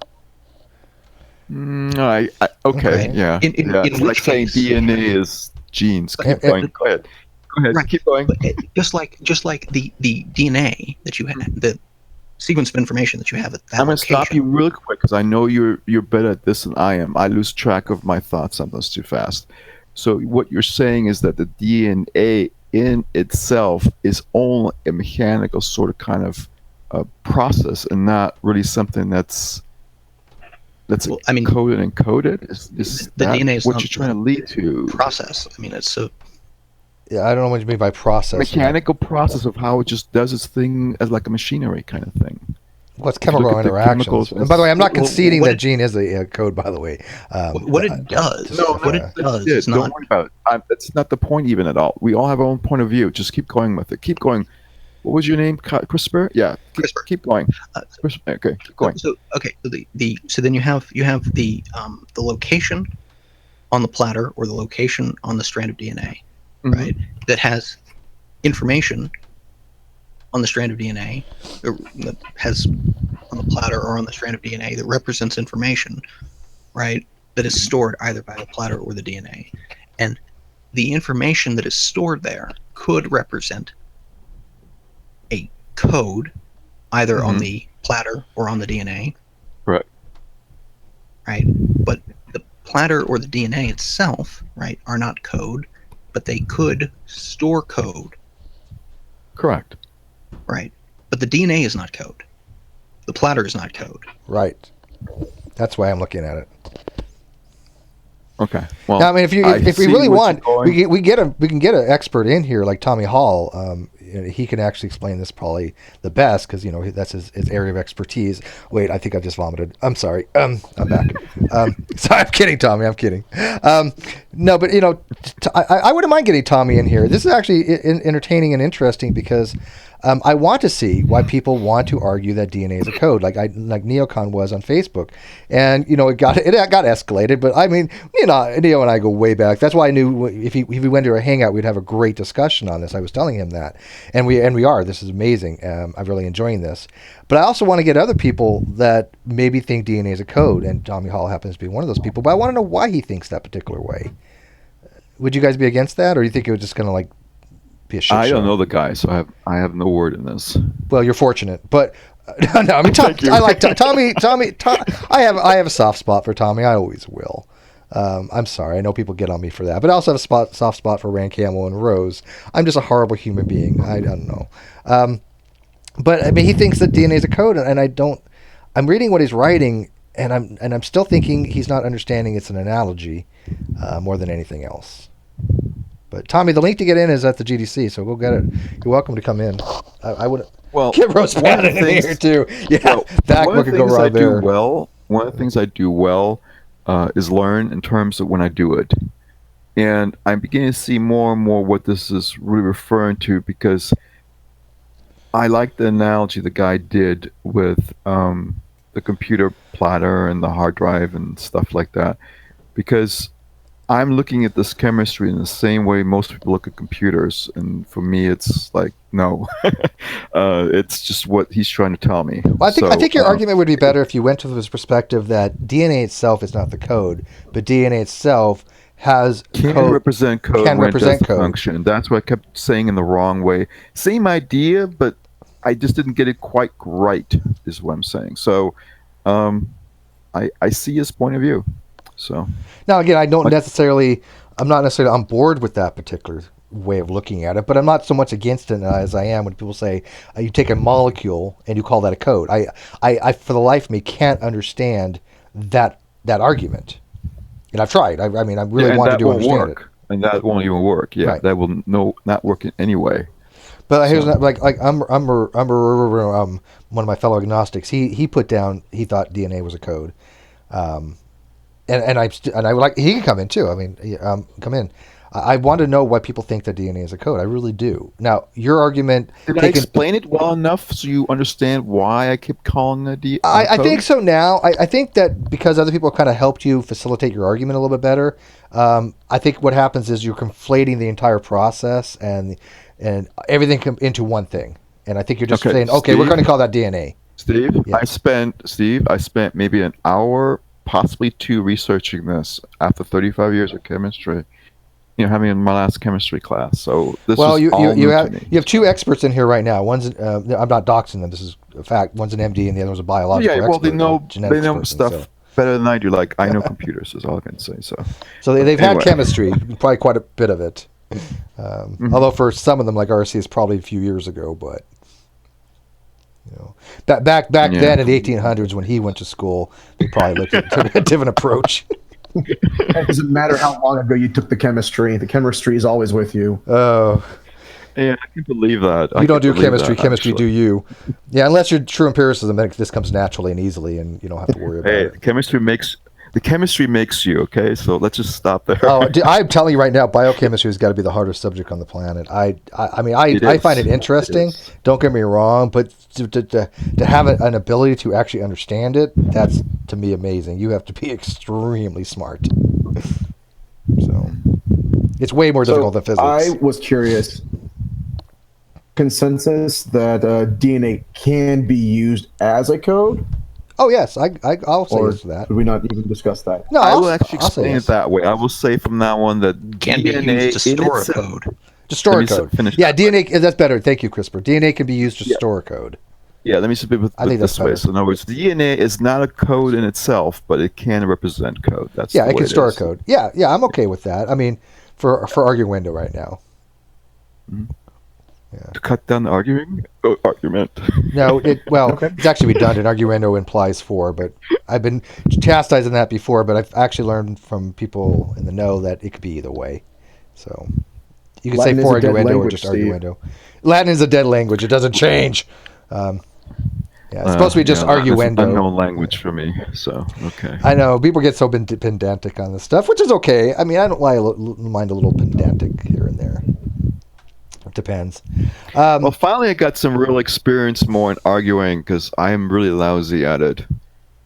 I can give instructions stuff really easy, but when it comes to arguing, no. Well, you came in and made your case though, but you got to remember, Neocon. A lot of people, like, we're on Facebook all the time, and we're always talking, and people are in these groups on Facebook and stuff. Most of the people that have a position, they won't come in here. I've been on Facebook for about a year, and I've been literally working on it. It's using it for a year for Facebook. And for Google Plus, I think it's now been almost 2 years, something like that. But you notice that a lot of people I have little experience. Won't go in real time and talk about the subject. I mean, I put a post in some of these Facebook groups and saying, okay, you think radiometric decay doesn't work, or you think there's a problem with it? Why don't you come on air and let's discuss it? I'm happy to do that. I have yet for somebody to come on and do it. Not one. And I don't understand that. I mean, I want people to make arguments and make better arguments if there's something to be argued for. They're not going to. But they're not going to. Those kind of people that have that kind of mindset already know what. Well, they don't know. I mean, they themselves think they know what they want, and they're not willing to change their mind. They can't. Yeah, that's the problem. And that's if somebody could convince me that a molecule is a code, I'll change my mind on it. I'm not married to it, right? But if you tell me the Earth is flat, I'm gonna need a hell of a lot of evidence. Sorry. Okay, when you tell me the Earth is flat, I can only mock you. There's nothing else left. Sorry. I'm at that point too, but that sounds so bad because you have to keep an open mind, and we all have to agree that enough evidence we change our position, sure. But there's such a thing at the point where it's just a comical thing to entertain. It is comical, right? So because you don't even need a science degree to know that the Earth is round. There's just it's way beyond that. Well, people don't understand gravity. I mean, God bless G-Man's a little hard, but G-Man had asked the other day, why are planets round? I'm like, light goes really? Straight. Go from there. Did you guys see that? I mean, I guess we're in the portion where we're done with the hangout. We all kind of reached a consensus. I hope think with now, the subject we're kind of sort of settled. Yeah. We'll say that for this particular hangout, let's agree that DNA itself is not a code, but DNA can be used to store a code or represent a code. Yeah, so DNA can be code, but it isn't code in itself. Okay, that's why I'm looking. I'm gonna leave it now. there. That's but did you guys hear that question that G-Man was asking? Why are planets round? The slide. I was kind of taken aback that he had to ask, why are planets round? He's like, why are they round and not trapezoidal? Why are they not duodecahedron? Actually, he didn't say that. I don't think he knows what it means. Well, the problem with these people is they don't understand how the planet formed. That's the serious problem behind the whole thing. So, God did it. I mean, it's just... Yeah, well, that's what they think, but it's just simply matter being attracted to itself and just pounding together, and they form sort of like a globe. It's not a globe, really. Well, I say that in jest, though, Neil Kahn, but that's I think what they're coming from. I think they're thinking that, look, God created the Earth, and He, boom, spoke it into existence, and spoke it round. That's the problem nowadays. Everybody goes with instant gratification, and they expect that. Oh, at my age, that's the only kind of gratification I can get. Yeah. So. Okay. By the way, live chat, come on in. The link to join is in the GDC. We'll keep it open for a little longer. This has actually been fun. I'm at this. Come on, Landon. Come on in. Yeah, no, thank you, Neocon. I knew that this would be a good hangout. I was gonna. Well, I kind of did invite Steve. I like Steve Hoyt. Don't get me wrong. Steve Hoyt is a smart guy. But he's very, very smart. I have fun with him too. I hope he understands I'm a lot of times too sarcastic. But anyway, did you notice that he kind of got a little off the rail? That I did notice. He is a little. He gets upset sometimes, but he literally gets upset. Is what I noticed in his writings. So it's not like he's just joking back. He's seriously mad behind the keyboard. Yeah, and I think that he's a little bit into sophistry, and I appreciate good sophistry. In what?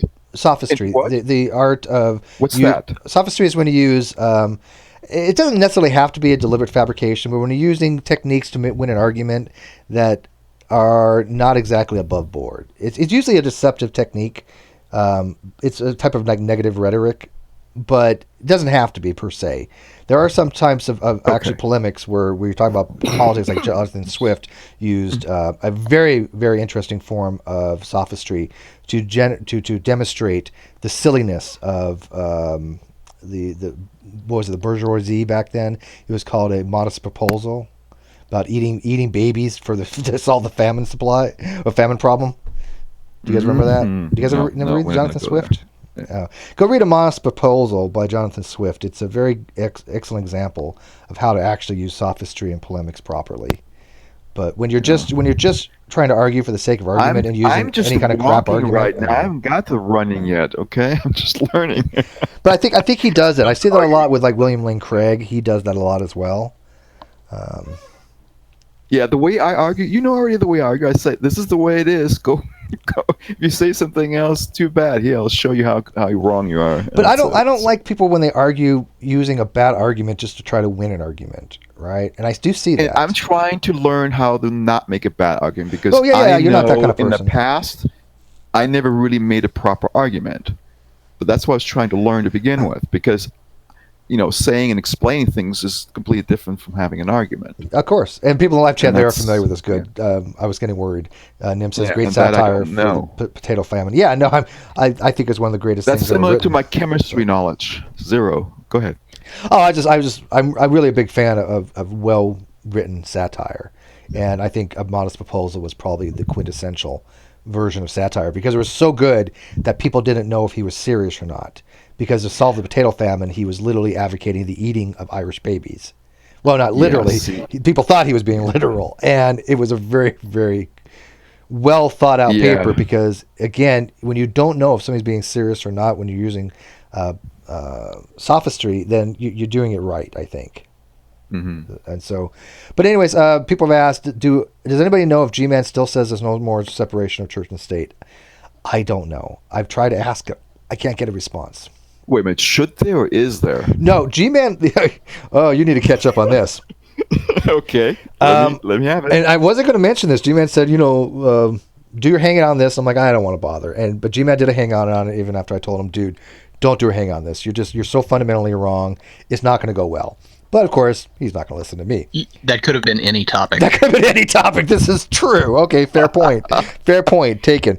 But this particular one was still more egregious than most because he was actually going on air in a hangout to say that the separation of church and state is over per decree and by fiat of Trump's decree that he has removed the Johnson Amendment. It goes back to like May of last year, which was something he said in the campaign trail, I guess, or just before he got elected.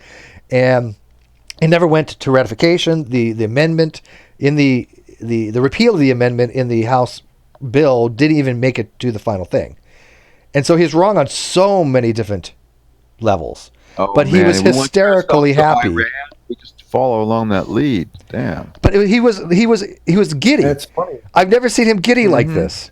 He was so happy. I felt bad. I actually wanted to tell him, you know what, just go with it. Believe it. It's fine. Be happy. Because I see the happiness in his eyes. But everybody in the live chat's going, no, G-Man, it's not what happened. No, G-Man, there's still separation in church and state. Just tell him that there's no more separation of church and state, but that Trump is secretly a black Hebrew Israelite, and then see what his reaction is. Oh, we could start that narrative.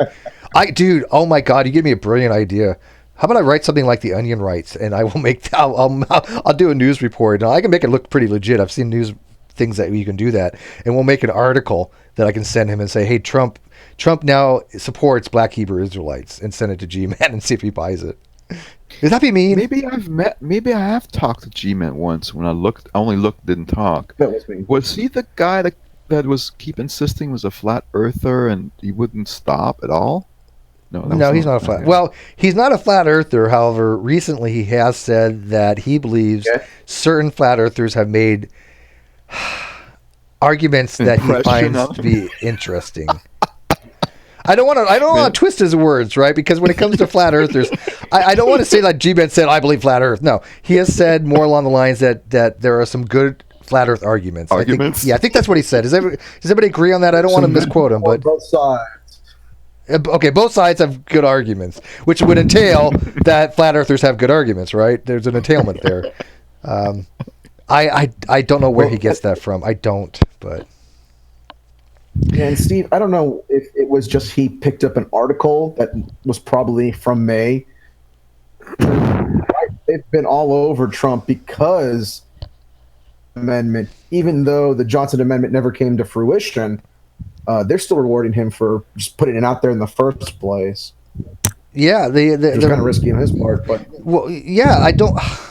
I mean, it made no sense from start to finish. It just didn't. So when he was saying that he had called me and he said Trump has overridden the Johnson Amendment and that now there's no more separation of church and state. And I've tried to explain to him, look, there was never a law that said a religious person cannot advocate a very specific candidate from the pulpit. Unfortunately, though, you can lose your taxes and status, right? 503c3s, or 501c3s, you can't advocate for a particular candidate. The churches can't do that. So you can lose your tax exemption, but there's no law against it. You could, but you would have to be really egregious about it to actually lose the And that's true. The tax code is very lenient. It really is. It takes a lot to lose tax exemption.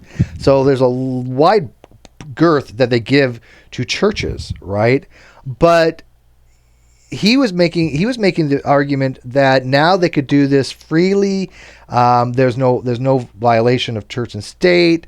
There's nothing against the tax code, and that's not what happened. When Trump had promised to repeal that in order to promote Christianity, which, by the way, Trump did say this was all based upon the Christian voice, that when it came to the House bill, that portion was not even in there. yeah, so it's just very strange he picks up on this story so late. I mean, we're talking 4 or 5 months at least since the last time I heard anything about that story. Well, it was like back in May, but there was a video that came out in December, and that video in December, which was where G-Man got his news source from, was putting forth this narrative that because of the repeal of the Johnson Amendment, that was basically taking a brick out of separation of church and state, by which all the rest of the wall came down. Yes, I mean that's what a lot of people thought Trump was intending to do, but of course, just a promise he wasn't able to fulfill for those people. Well, can you name a promise that he was able to fulfill? I'm just curious. I'm not trying to be political here, but did Trump have anything that he said he was going to do? That's the only thing I can think of.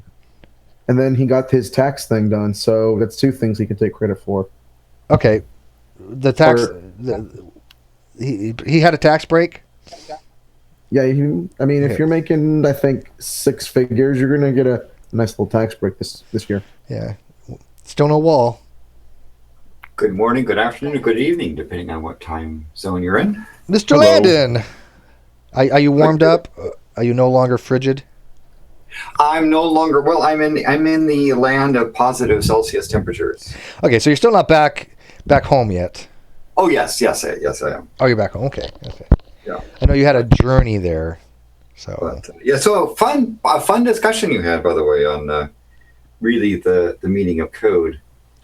I try to have fun discussions. I want topics that are interesting. I want both sides to have good discussions. I want to get a cross section of different positions, and I like people just to kind of go at it. I think it's entertaining. I think it's informative. That's the direction I'm kind of going with this particular channel. You haven't seen our podcast yet, but we've got 2 episodes of the podcast. But we've got a lot of plans for that. We've just tipped the iceberg stuff with the podcast. We've actually got in touch with a sponsor who puts out 9 million emails a week that has about 3.5 million hits a week, and they want to partner with us. We're going to be promoting their stuff, which is not really even merchandise per se. We're going to be talking about them in our podcast, and what they're going to do is they're going to put our podcast in their twice a week in their emails. And get them out. Excellent. Now, if that's not the biggest distribution, I can promote this community. I think you guys do a lot of yeah, that's got to be the biggest. biggest amount of promotion that I could possibly imagine. Because our podcast is brought to you by the Great Debate Community, so it's kind of related but tangential. But if we can get out to millions of emails a week, and people come in, then yeah, that should raise everybody's channels. But that's not going to happen until March, I don't think. But we've talked to their representatives; they're on board. They love the idea. So I find it fascinating that some people have this really interesting philosophical, religious bent to try and make DNA code, and it really, I found that position, that need fascinating, and so as kind of a lark or as a way of poking at somebody, I tried various ways to use the encoding of my DNA as code, and it was it's an interesting result given how DNA is encoded. For example, things that require repetitive approximations of a sequence, DNA encoding is really good for doing things like that, like trying to find your way out of a maze by trying and trying again using your DNA sequence. real quick, people want to know who you are. Landon Curtinol is a astronomer, computer scientist, and mathematician who has like 8 world records in mathematics, and probably one of the leading experts in prime. Actually, probably the world's foremost leading expert in prime numbers. I mean, who do they consider better at prime numbers than you in the world? Is there anybody? I mean, in terms of there certainly are. I'll just say they're the best. Just say you're the best. Come on, Landon. I probably one of the best people would have been either Dr. Lamer or Paul Erdős as far as knowledge of stuff. I mean, today someone like Peter Montgomery is a really amazing expert on number theory. So and primes are just a subset of number theory. So there are many people who do amazing stuff in number theory. That you want to tell people about your hash, your the S&V hash. Yeah. Oh yeah, it was actually that was a Fowler-Neville hash is a non-cryptographic hash that was meant to be a fast, very fast hash. It's been used widely across the internet, and it came about from an IEEE standards meeting where they were trying to standardize on something, and we didn't want something that was encumbered by a patent. So we introduced the hash in a deliberate way to make it unpatentable, at least. And so it's now used widely on things. If you ever use things like Twitter or you use NFS file system, you're probably using a F&V hash somewhere. But, yeah, he's a smart guy. Just put it that way. But anyway, so yes, the encoding. What can you do with your DNA sequence as code is a fun thing. Playing it through a speaker. Is you get sort of weird patterns of stuff, because I'm fascinated by the fact that I found in my sequence stuff, subsequences that were repeated or sometimes repeated backwards or repeated with stuff inserted in the middle. It's definitely very non-random and highly compressible. Yeah, when people say DNA is random, I'm kind of like, I always want to know what they mean by that, because I don't see anything random about DNA. Random means. I use the term random as stochastic. God's magic. when I hear the word random, except when Tommy Hall uses it, I think random is a stochastic process, and I don't see DNA being a stochastic process. It's a very driven process. It's it's definitely not random. And random, random. It's one of the things I have reasonable experience in is randomness. And in fact, there's a fair, a non-trivial portion of the internet which is encrypted by lava light lamps. And LavaRand was initially was a hack on the U.S. patent system for can we get them to patent this thing of how to generate random numbers from lava light lamps. We actually, this thing called LavaRand, we actually patented that. Well, actually, there's a question in the live chat that's just exactly like that. Brian Stevens did a $5 super chat. Thank you, Brian. Very appreciative. This might actually help me on the AdSense, because this might be the first month that the AdSense doesn't qualify. It's been horrible. Oh my God, this ad revenue shit just went to it's so bad. This video right here had the yellow dollar sign before I even went live. I don't know how that happens. I don't know. I'm not kidding. You go to like live streaming and it's yellow. Now I think it went back, but I'm like, how do they even know that it's yellow? How do they know it's going to contain something that's not fit for advertising. I don't get it. But anyways, Well, Brian, a human didn't make that decision. God, no.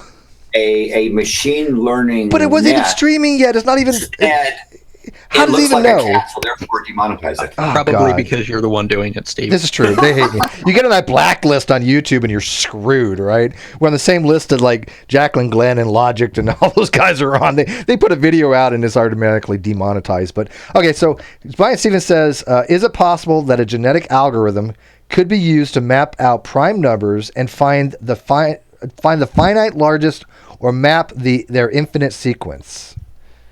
So try to parse that out. Let's see. I guess he's saying, could you use DNA sequence to find prime numbers? Now, the part of the problem, I mean, I think it would be hard for you to do that with very large numbers. But I mean, if you want to talk about using DNA encoding as some sort of instructions to search for factors of a number, and then I'm when guessing you fail to find the factors because by exhaustive search, if you have enough DNA, then yeah, I mean, probably genetic algorithm. I don't think he means DNA. Okay, I'm sorry. I think he means like genetic algorithms. You know, random changes and then select based on. I'm sorry. I heard. I was thinking DNA, and you're saying you're right. A genetic algorithm, and the difficulties with that is that primarily requires you to prove. It's a very specific property that you have to prove. It's not simply the lack of finding a factor. In fact, most primality proofs are showing this number has a property that only primes have. That's most of the time what happens. It's only in the degenerate case where you do exhaustive search for factors, fail to find them, and you say that's one of the properties. But there's many other properties of primes. It would be difficult for me to figure out how you would use a genetic algorithm to show a property of a number being prime. I'm not saying it's impossible. It just seems to be difficult to do that, because again, it's the type of very, very large titanic primes that people find are not proven prime by going through all the numbers with the square root and saying, gee, look, mom, no factors.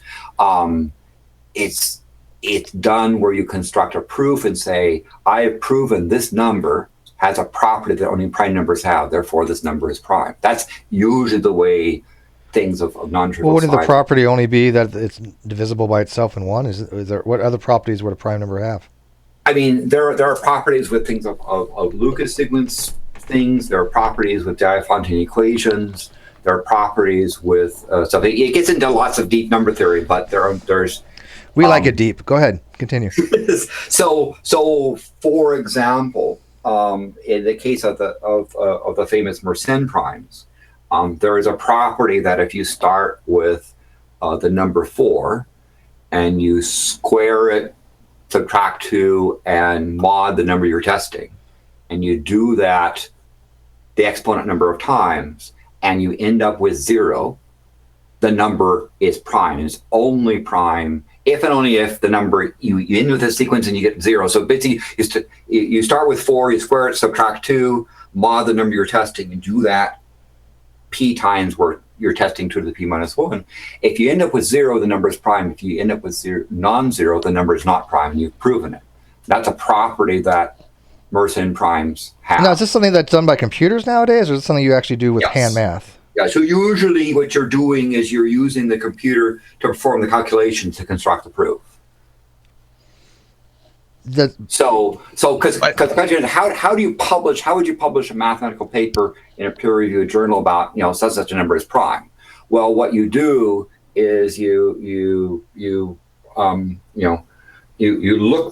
at a property of a number. You use the computer to perform the calculation, and then you also have somebody else who will come along independently and confirm that yes, we checked that number, and indeed it has the property the person said it is, and you say, and therefore it's prime. That's how you typically deal with.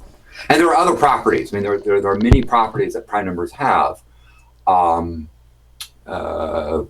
being only the way one in itself is just one of them. Now, what benefit does that give us to know all these very high high digit primes? What does that do for us when we find there are prime numbers that have so many decimal places after them?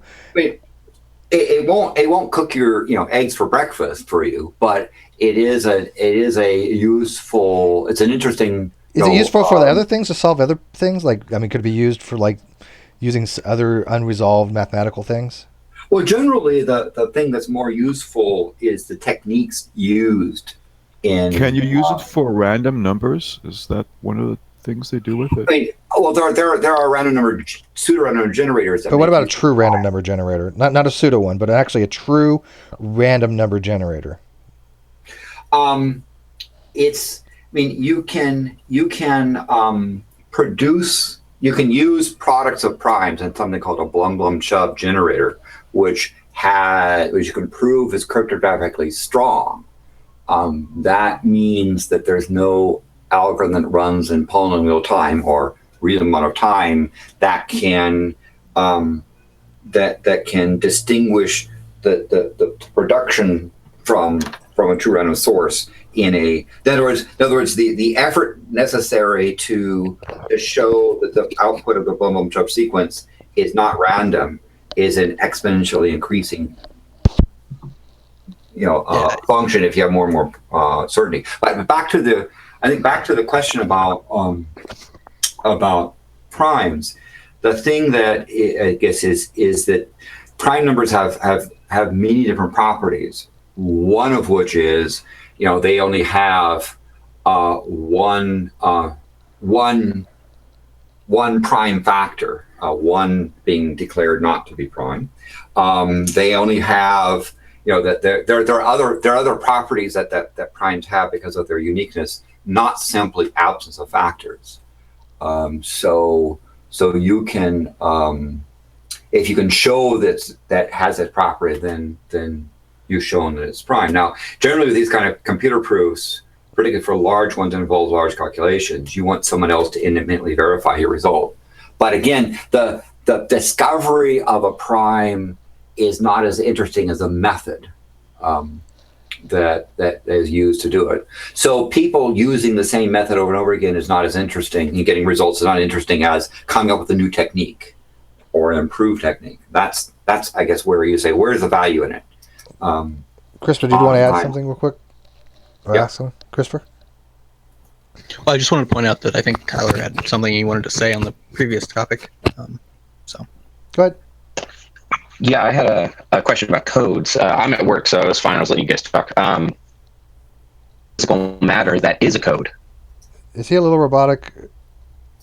A little, yeah. Well, I guess it's not too bad, though. Is there any A headset, poor connection here. that is a code? I mean, I think you can use matter properties as code, but are you saying is it a code? That was the question originally was, is DNA a code? And Christopher pointed out that a code and a medium that the code is delivered by are a separate thing. So any question of is this physical object a code would be answered no. Tyler, if we follow Christopher's... hit a 5. If you hit a 5, it's going to hopefully fix you're roboting really bad.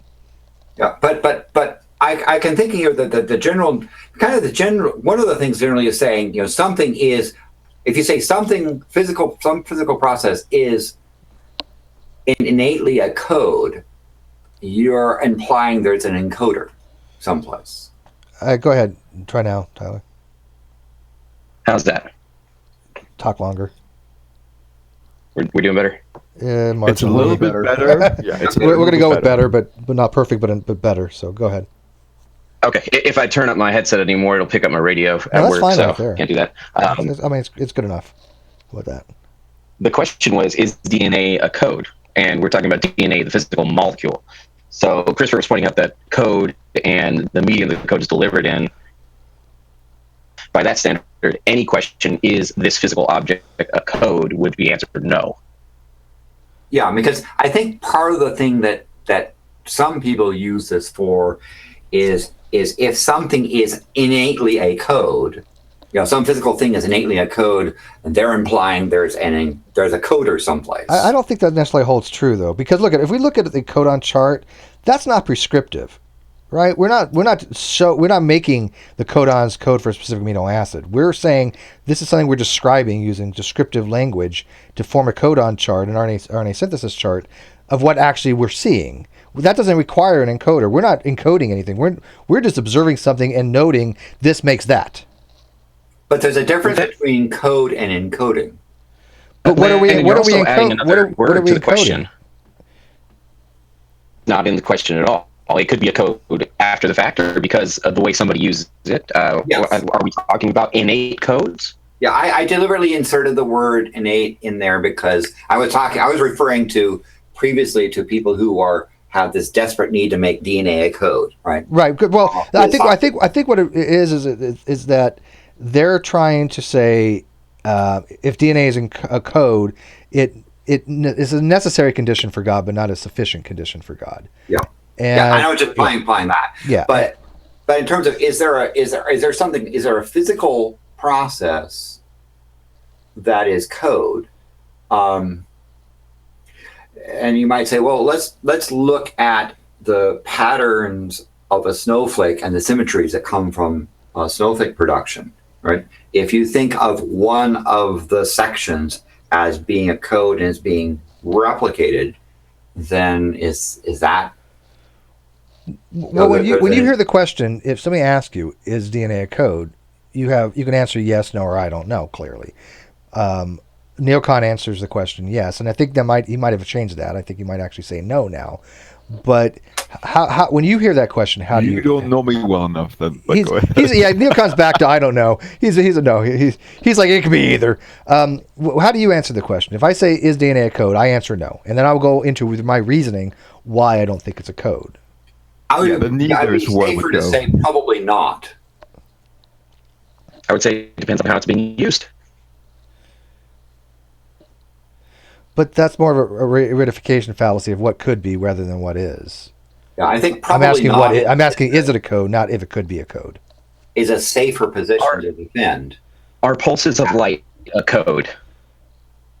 No. What if I'm pulsing SOS on my flashlight? That's a code. Are those pulses of light a code? But that's two different questions. I think it depends on what the definition of code is. But that's a Morse encoding of light. Yeah, you're actually encoding the light. The light itself is not a code. A pulse of light is not a code in itself unless you're doing something with it to make it a code. Sure. Then The difference. Same thing with the You're not making the pulses of light a code. right. The pulse of code are representing a code light to encode something. Right. The pulses of light themselves are not the code. Just like a dash and a dot is not the code in Morse code. Yeah. So if you think about a computer, we talk about machine code as being an encoding of instructions, right? Now, a bunch of binary bits in a file is not machine code. Machine code comes from when you are putting down a deliberate set of instructions, and it's interpretation of that binary pattern that makes it machine code. Now, one thing you can do to a processor is have a random number generator or a true random number generator feed the processor random instructions and see what happens. And usually the answer is at some point you'll find yet another Intel chip bug. But wow. Don't get me started on Yeah. It kind of I agree, and I those think bugs. it depends on exactly how you're using the word code and what parameters you're putting on something for it to be a code or not be a code. yeah, Specific key presses on the keyboard a code. Well, they're a code if you're talking about the code to my house to unlock my locks, but they're not a code if you're talking about what makes up the intrinsic codedness. I think overwhelmingly the consensus seems to be, though, the DNA molecule itself is not a code. And that was both. And That's there's no mainly what was question being about argued. that. Yeah, Right. but that's There's what no was, question what you said. But that's what was being argued on my Facebook. Yeah. Steve Hoyt was saying that the DNA itself, the molecule, is a code, and I was adamantly against that. Yeah. I mean, a molecule is a particular arrangement of atoms governed by, the laws of physics. That itself is not code. I mean, you'd be hard pressed to say sodium chloride is code. No, that's one of the arguments we were making. Actually, somebody actually brought that up, right? Yeah. Yeah. So yeah, it's usually again. I mean, part of the problem is language and how imprecise code is used at. Code has many definitions, and that's Right, I why agree. if I think someone says is blah blah blah code. I think A safe answer is probably not. But I want to know how people utilize I think the that that's words. the first.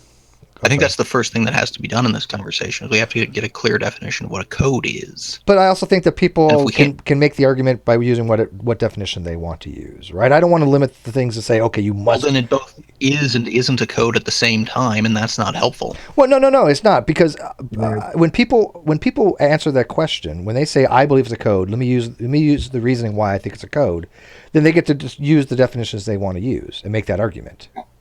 Right, and then they might be right.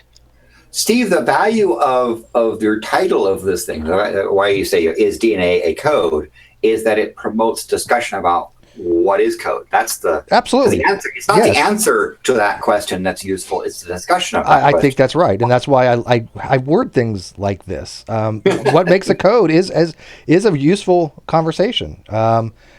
Because I want to see what people think is a code. If they want to think of DNA, the molecule itself, as a code, using whatever definitions they want to use, I want to see why they think that. Because I think if you ask the average person, is DNA a code? I think most will probably say no, but I do find that people with a propensity toward theism or intelligent design tend to say yes. And I would like to see why those distinctions exist. Well, right, but I mean, the thing is that there are ways of defining the words in the question, is DNA a code, that make that the answer to that question yes. But I can define something and that make anyway. that the answer to that question But, no. But Right, again, and so that's a reification fallacy, though. I mean, we could define anything into being, right? I don't want to define. And Okay, so- based on wait, hang on a second, Christopher. If I say define this way, code is this, therefore DNA is not a code. Yeah, anybody make that kind of argument. I mean, Yes, I don't want to. right, and Yeah. These kind of And so conversations the will important lead thing is- in that direction every time. You're always going to have Right, people so the arguing important one thing- definition over another. And that's fine. That's why I want to facilitate. If I There's put, the best. but if I put forth, hey, according to Wiki, this is the definition of a code. Therefore, it's not a code. There's no conversation to be had at that point. Yeah. But if you're talking about from a point of view of information processing or information communication, then code becomes a system of rules that in some form of representation through a communication channel and a storage medium that conveys information, right? Yeah. And Yes, by the time you get to that end of that sentence, and you say, "Is that what you mean by is DNA code?" You've probably lost half the people. Yeah, well, I also think you can make everything so generalized that you can probably make a very basic argument for a lot of things. But that's why I take the position that because you really have to use very broad language to make DNA, the answer is DNA code, yes. I take it as an analogy. I take it as something that we utilize as a concept to explain to people rather than this figurative thing that the DNA molecule in and of itself intrinsically is a code. That I have to answer no to. And that's when I see that question. That's the way I'm interpreting that question. Is DNA itself, the molecule, code? A fun way to respond is to ask the person, is it important to you that DNA be a code? Which is another argument, right? But I mean, I want to see how people interpret that question. If they say, well, I look at a code this way, and so I say, yes, is DNA a code? Then I'd like to look at, okay, is it really a valuable way to describe DNA as a code using that particular definition of code? Yeah. Right. So, Steve, look at how much the question changes when you, instead of saying, is DNA a code, you say, is the DNA molecule intrinsically a code? Two different Those questions. are two vastly different questions. Yeah, completely. Right. And it kind of depends upon the eye of the beholder. I mean, Right.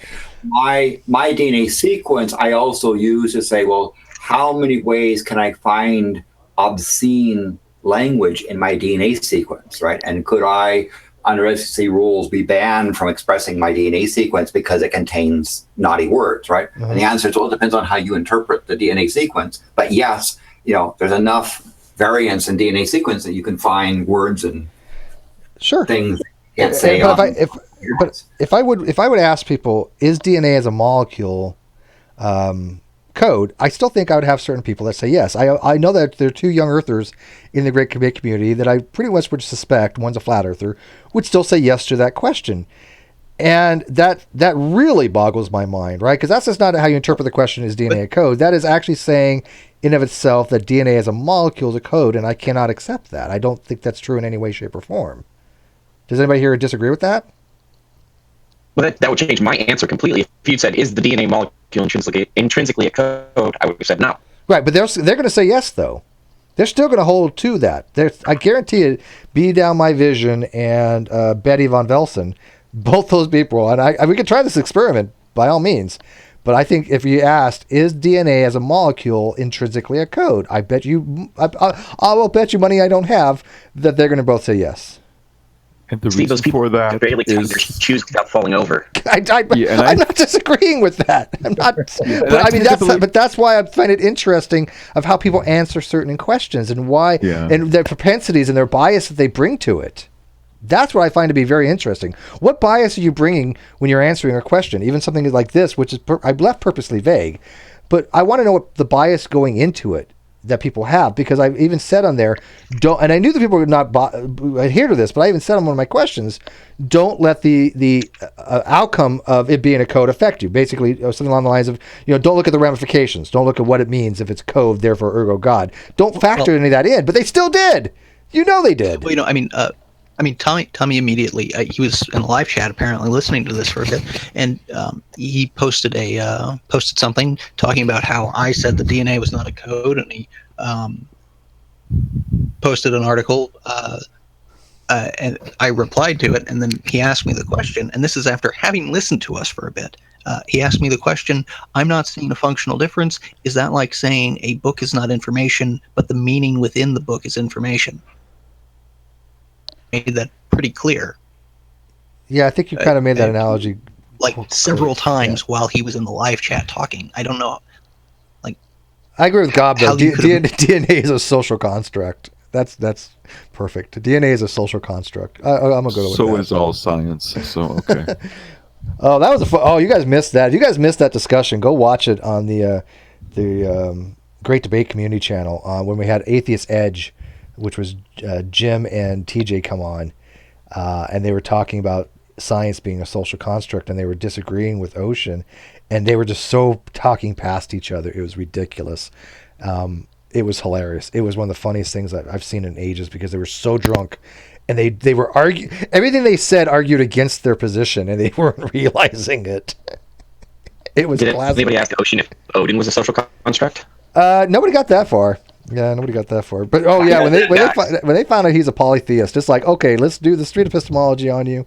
Yeah, that science as a social construct is used by all kinds of people as agendas to try and say, and therefore science is biased because it doesn't have the social construct I wanted to have. Yeah, and I see that, but I think that science in of itself, is somewhat a social construct. I have no problem with that, but I do have a problem when people take that fact and they run with it. They run with it and say, okay, like you said, it's not the social construct that I want it to be. That's a problem. Or they think it has to do with white colonialism, which is strange.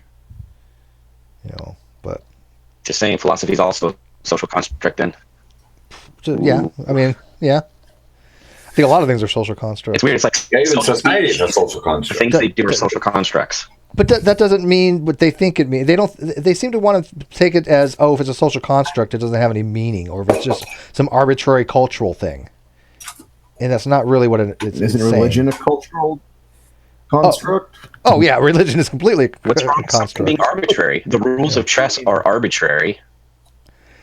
I don't know how you mean. I think science isn't really arbitrary per se. I think that the reasons we have the philosophy we do have on science are for specific reasons. They're not arbitrary reasons,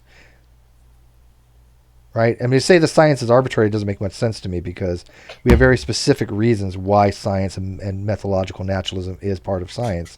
Now, they're not arbitrary. We don't just say, okay, we're just going to put some kind of methodological thing to it, and we're just going to say this, this, and this. That would be arbitrary. Sure, I'm just fascinated by people using arbitrary as a pejorative. No, I see that as well. Yeah, arbitrary is Tommy Hall is famous for that. Yeah, he thinks arbitrary is pejorative. He also thinks random is pejorative, and he still doesn't understand what random means when we all use the word random, right? I mean, when he talks about random mutations, he thinks that random mutations are just some ex nihilo polymorphism of some type. That just okay, they're random, They're bad. they're detrimental. That's how he thinks of it. I'm not even exaggerating here. That's the way he takes random. Because there's a lot of people there's a number of people that confuse chaotic and random, and they say chaotic is bad because I want things to be certain, so random is chaotic, and chaos and random are very, very different things. That was a big problem in trying to when it was talking about lava and generating render from lava light lamps. The issue is that the flow inside a lava light lamp is chaotic. It's not random. Right. Chaotic flow and random are completely different things. But people confuse the two, right? Yeah, because I've taken fluid theory and bad disorder. No, chaos. When you have a boundary condition like in fluid theory, and it changes from that laminar flow to turbulent flow, and based on the Reynolds number, that is chaos theory. That is a chaotic model, but that doesn't mean that it's random. There's nothing random about it. Yes. In fact, oftentimes chaotic is not random. You have nice strange attractors and various very interesting patterns. It's just becomes hard to precise. That's one thing that King Crocoduck is actually working on in strange attractors. But yes. But that's see, I find that to be all fascinating. But I think like Tyler, what he said, people take those things as pejoratives, and they see that chaos and they think instantly random. No matter how many times you explain it to him, we've explained Tommy Hall the differences. He just refuses to understand it for whatever reason. Maybe he needs to take a thorough analysis. It's that language barrier that gets in the way.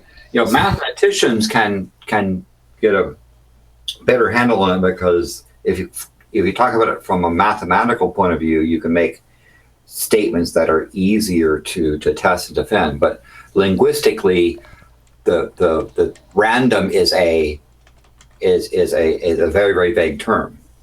Yeah, it is, because a lot of times what people will do is they'll say random means, well, we don't understand the rules, so we'll call it random. So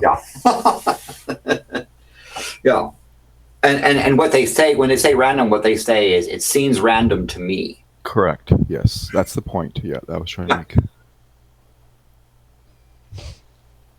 On there, but yes, the chaos and random is a very Okay. You've got an accent. I just heard that accent in your voice.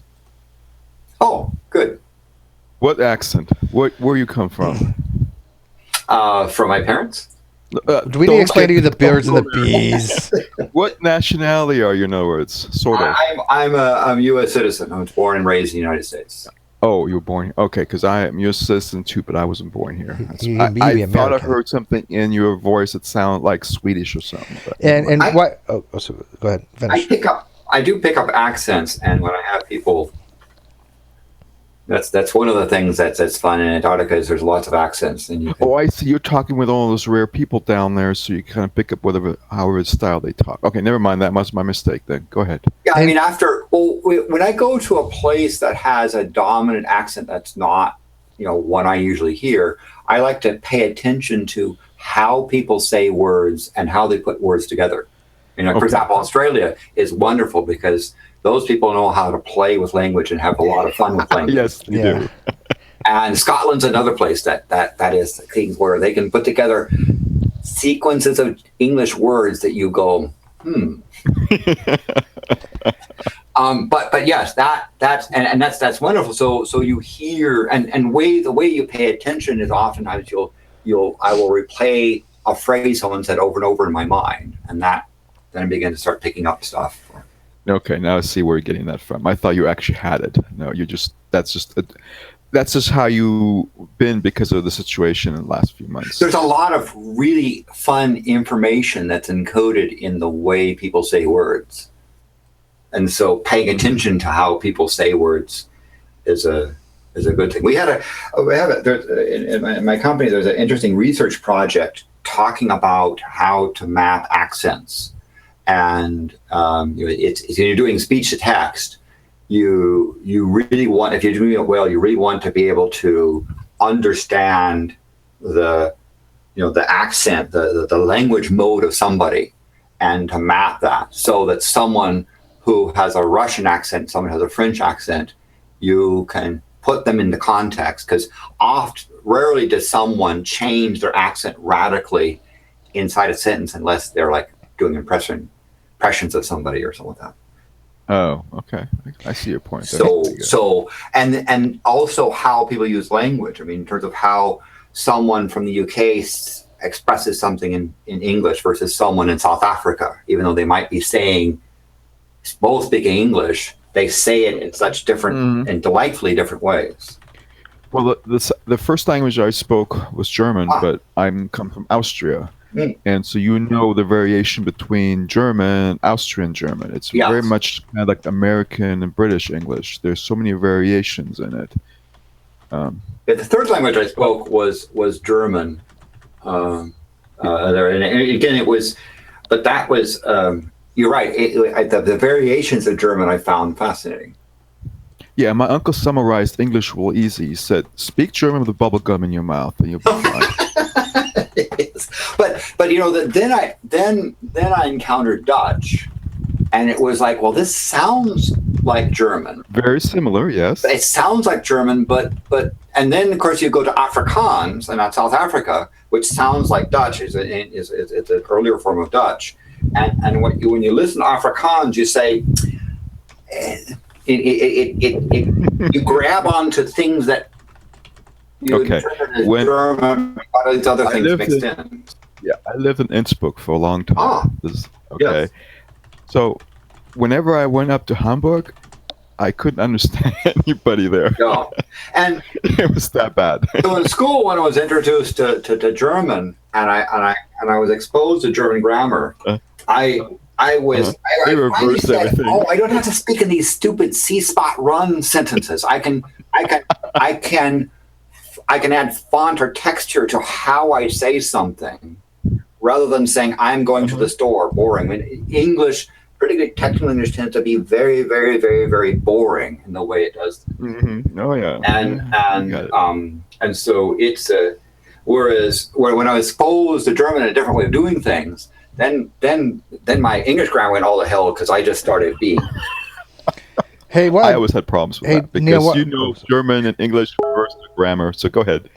While I got you in here, Neo, real quick, because I was just looking at my Facebook. I was while you were talking about linguistics, I was preoccupied with something else. Sure. But I had noticed. Okay, people say I have a New York accent. Is what they usually say. But go ahead. What you gonna say? One sec. So I noticed that I want to go over real quick the fallacy of appeal to authority real quick, because there seems to be some issue with it. Yeah, I was having a real bad issue that well, this is just recent. I guess Steve has responded to you. And I put forth what my perspective is on this, and you can agree or disagree, that appeal to authority in of itself is not a fallacy. There is a fallacy. Sure, I agree. There's a fallacy called the fallacy of appeal to authority, which is when you either you appeal to somebody who's not an authority in the particular field that you're talking about, or B, they don't have the time, or they didn't look at the material. Matter of fact, if I say, look, my mechanic says I knew brakes, and my mechanic never looked at the brakes, that's a appeal. No, I fully understand that, and the communication we just had just expressed it right there. Is because the problem I had is I was so stuck on the general, layman terms of what code means, I didn't look at the whole detail. Right, but when you have like Herman Mays, who's a doctor. Point.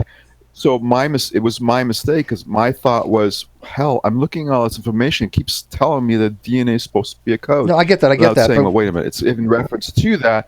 And so then I made the mistake of what I said. And aside from the fact I had a bad attitude that day. So no, go no ahead. problem. No problem. But when I was trying to reference Dr. Mays, who's a geneticist, you kept saying that was a fallacy of appeal to authority, and I wanted to make people understand that that's not a fallacy by doing so. No, I okay, agree. okay, The reason okay. the fallacy was is I thought he was wrong, and that was it. That's the story. That's not a fallacy, but yeah, okay, I gotcha.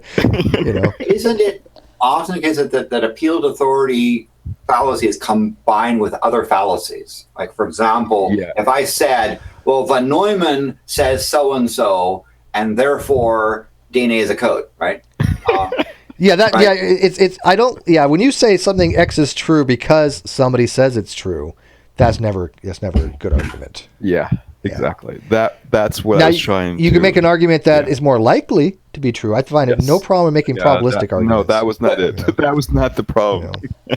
But perhaps if you're having a theological debate, appeal to authority might be more. More of an event that we experience. Yeah, but theological debates can go two ways. One, it could be pure opinion, right? I mean, God is this, God is that. Those are just They're opinions. all you debates. know. There is no discussion. You I have know. one of those posts up. No, I mean, there could be actual things like the historicity of Jesus. That's debatable. There could be actual things that we know are fact. We know that certain cities did exist in the Bible. I don't think anybody's going to debate Jerusalem wasn't some city that existed, right? Yeah, and So- I Still think does. what's the thing called with that magician? There's certain cities that existed in their story too. Yeah. Anyway, So- we're not going to go But there. but as I say, that appeal to authority is, I guess, usually part of a compound error. Yes, it is. Yeah, it can This be. case, I Yeah. compounded not knowing something. Keep going. Well, they're all. I think I don't know if this is true, but I'm throwing this out there.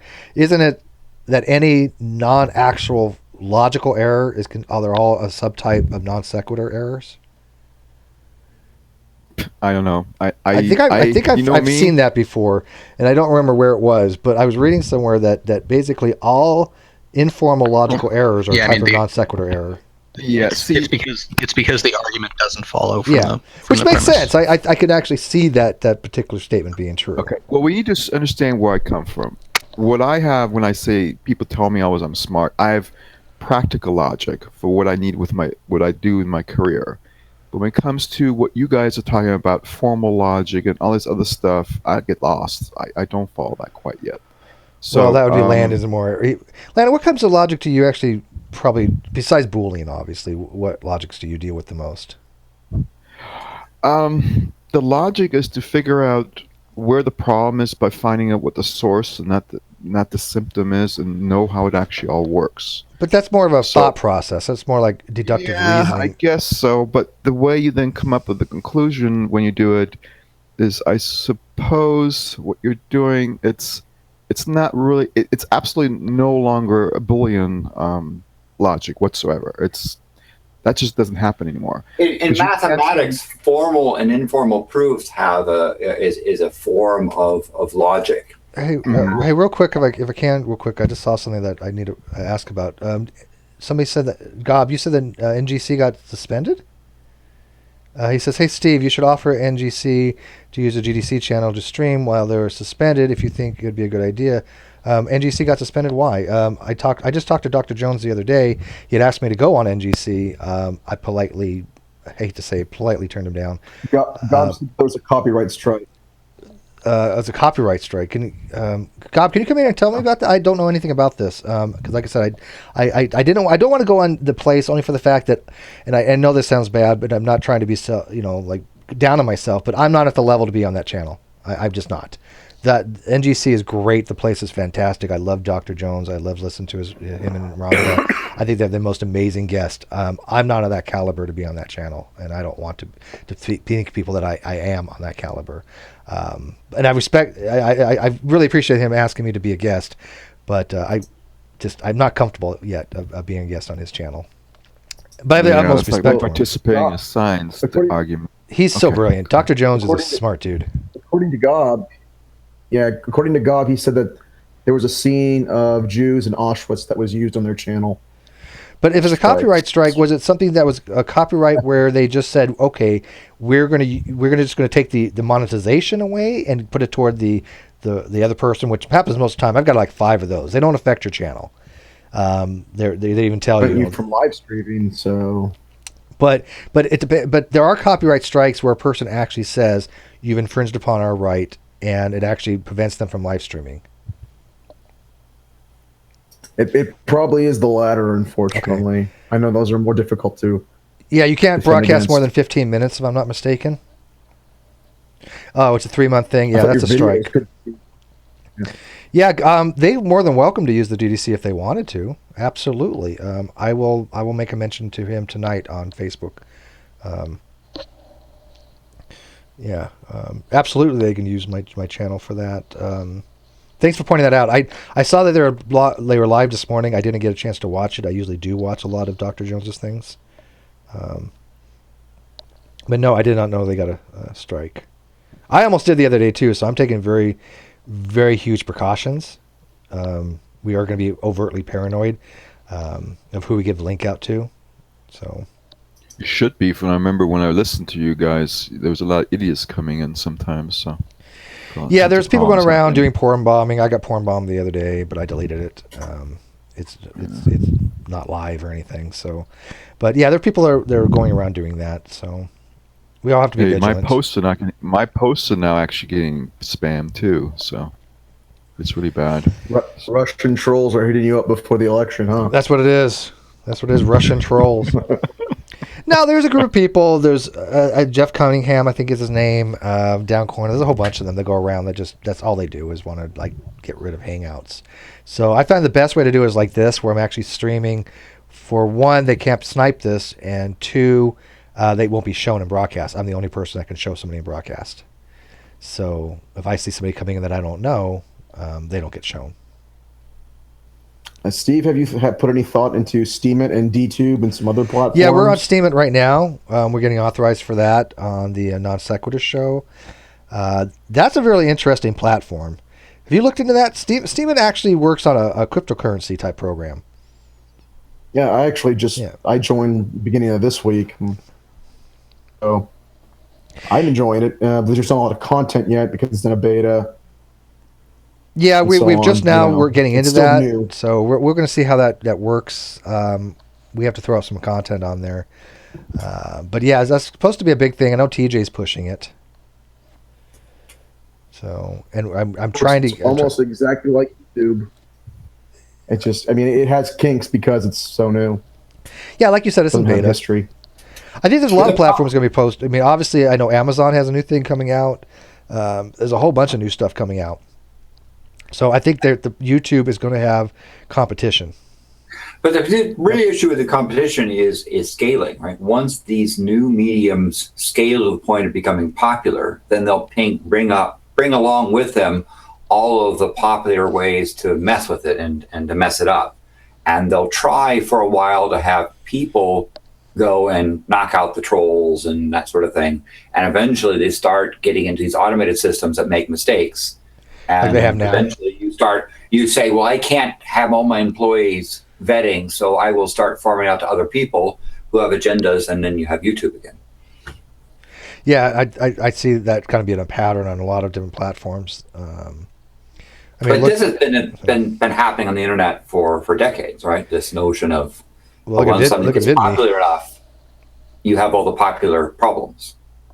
It mirrors society, right? Eventually, VidMe that didn't last, and that was supposedly going to be the new YouTube, which I don't see, but I know a lot of content creators are trying other platforms because they feel that YouTube has not been fair to them, and there's some validity to that. YouTube has been very inconsistent of what they've deemed to be not user friendly, and very vague on what the criteria are. It's strange because I would think that YouTube would have created, let's say, tubes for a mature audience and that sort of thing, right? That would have permitted a wider variety of stuff to occur. Isn't that what happens like cable TV and so forth with things? So I don't understand why they don't monetize something like that. I could even venture a guess. I don't know. I mean, I have a hard time understanding why they don't fix things like sniping, right? I mean, that's not a problem to them. That's designed to be that way. It's as working as intended. Well, that just presents a whole lot of problems.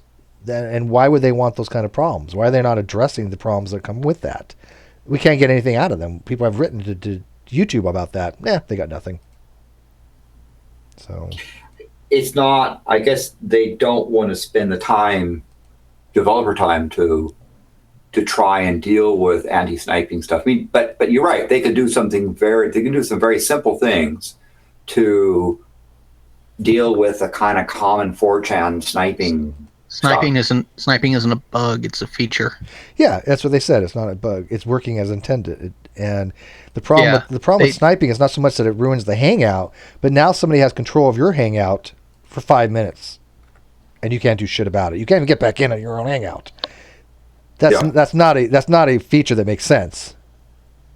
Well, you guys have to realize what the original intent of Google Hangouts was. It was part of Google's productivity suite for businesses. Right. That they put it to people who used Android devices because they could do meetings from computer or phone wherever they were. Right, and they don't want to invest any time or money into it because of that very reason. It wasn't designed to be anything but that, but they've allowed it to be used among the public, but they don't want to support it that way. Well, it was a cheap solution to a streaming back end for YouTube, so you could do live streaming. Yeah, and that failed miserably when they combined them together and then try to extricate each other. That was a mess. Matter of fact, I'm not saying it's a good idea. I'm saying that's what their business philosophy was. Just like when advertisements first came out, you had to have over 100,000 subs to be even considered to be able to purchase the right to advertise on your channel and then start making revenue. And then everybody started being able to advertise. Even channels with like 8 people subscribe to it. Well, YouTube's not losing money on that stuff. For advertisers. Well, they're not losing money on that stuff. Running on, if you have a block of ads and they run on channels with 8 or 9 or 20 people subscribed to them instead of channels with 100,000, then you're losing money. And that's when YouTube developed a tiered ad system, so you could buy targeted ads. Well, I do agree with the targeting ads. Yeah, I mean that's where they make their money. But if you have a hangout, even if it's a small channel, the percentage of those people that might actually be interested in that still holds true. I mean, just because everybody has a bigger channel doesn't mean that you're going to have a large percentage of people any more than the percentage of people for smaller, right? It's going to be less people, but percent-wise, if you've got 100 subscribers and 10 are interested, is 10%. So if you have a million subscribers, you're going to have 100,000, are interested, but the percentage is still the same. But 1% of 100 people is one person. 1% of 100,000, right? There's a huge scaling difference, and when you're paying the same amount for wherever your ads are run, well, not necessarily. They're getting paid per click, right? A lot of the ad revenue is based on click per view. Or pay per and click. length of ad run. But there are different ad packages for different people for different levels of advertising. Yes, yeah. You can actually change the type of thing you have too for that. Sure. Yeah. But anyways, okay. So there's definitely some business decisions on there, but I can still never see why to have that problem with the sniping. I don't think it'd be that difficult to fix. So It's what I always refer to as an undocumented feature. an undocumented feature. Don't you love those? That's an undocumented feature. That's like the hidden menu at In-N-Out. That's right? what I call what everybody else calls bugs. Yeah. That's what I call it. No, I've heard that. I've definitely heard that before. Bugs being referred to as an undocumented feature. Yes. Yeah. We didn't want you to know about that, but that's a feature we have planned. So It's like which is the reason for letting the recall happen, or paying out a few insurance policies on failing rear axles on Toyota Camry? Oh yeah, no, that dude. When they do assessments like that, wow. I understand from a business point of view, from an ethical point of view, I think it's crap. Is it worth to spend more money to fix the problem than to pay out the lawsuits because of deaths involved with it? What kind of ethical model are these people following? A business model. Yeah, but there's something called business ethics. That's why they have business ethics. Cars because they got caught. No, doing they it. don't. These people don't. I don't think they do. Yeah, I don't think a lot of them they do don't either. have one. I think in order to get a certain position in a company, you have to like let go of some kind of personal efficacy and business efficacy to some degree. Yeah. Or you're judged by your results, and people choose to put ethics aside in order to try to achieve those results. Oh, sure. Yeah. Oh, it's all about the results. I guarantee it. People, I've seen this happen in more than one business model that I've been a part of. Matter of fact, I wasn't in this business model, but I've knew friends that were. The whole Wells Fargo thing, right, with the opening of the accounts. The ends justify the means to them. And I said back then, because I knew these people had worked for that company, and I told them that's going to bite them in the ass. That's going to be a huge issue. Don't do it. Because they would fire people for doing it when they got caught, but it never got up to the supervisors, because the supervisors were looking the other way going, oh, yeah, it's okay. Yeah, whatever. But it was basically this fostered this attitude was go ahead and open these accounts, even though if the person's not even wanting to, or they don't even know about them. It's okay. But we're not going to do anything to you unless you get caught. It was that kind of attitude. And I've seen something similar in companies that I've worked for. That's human nature. Yeah, that's human nature, yeah. Unfortunately. Well, they say, the notorious fudging emissions tests. Oh, God, by hacking that is another example that, in my mind, the engineers that pulled off some of them were probably sitting there saying, look how clever we are, But at least that wasn't directly harmful. Imagine when they were when they were designing those school buses with unprotected gas tank, the kids blew up. I mean, that was pretty bad. So, well, the problem is that nothing physical actually is a code, and that means that ethical codes are not physical objects that you can have and hold and pass to people. Ethical codes are not physical. Yeah. Oh, I just noticed. By the way, thank you, Tom. Okay, Tom just did a donation. Thank you, Tom. Appreciate that immensely. And I also noticed True is alive now, bringing Evolutionist number 24. So he's had 24 hangouts, whereas nobody's brought it yet, I guess. So, yeah, if anybody wants to go watch that, be my guest. I don't. What he doesn't explain is that the he wants them to bring is their undying approval. Or a miracle. He wants them to bring. Yeah, I don't understand when somebody says, I want you to bring me new genetic information or morphological things, change the morphology that doesn't exist anywhere else, and just appeared. Well, that's not how evolution works. Well, then you don't have a model. Well, that's not how evolution works. Well, then you don't have any mechanism. You don't have a mechanism. But Ronnie, that's not how evolution works. It's the same shit every single time. But you can attack it in a different manner. You can't just go in there and give him facts and teach him science. You have to do it this way. There are two questions you have to ask. Okay. You have to ask him, do you think the Christian God designed everything in the natural world? Okay, let's say he says yes. Yeah, so he's going to say yes. Is there anything that was not designed, or anything in the natural world that was not designed by the Christian God? Yeah, I have asked him that question, because he says rocks are not designed. Yeah, well, then there you go. Now but that's a contradiction. Apart, and you don't have to talk about it. No, we've done that. He doesn't. Anything. Just talk about how he tells the difference between something designed and something not designed. We've asked him that. At that point. We've all done that. I've asked him that very specific question in a hangout to him, and I got shut down.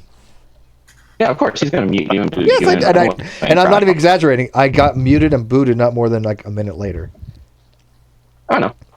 Yeah, and I remember the very specific hangout that it was.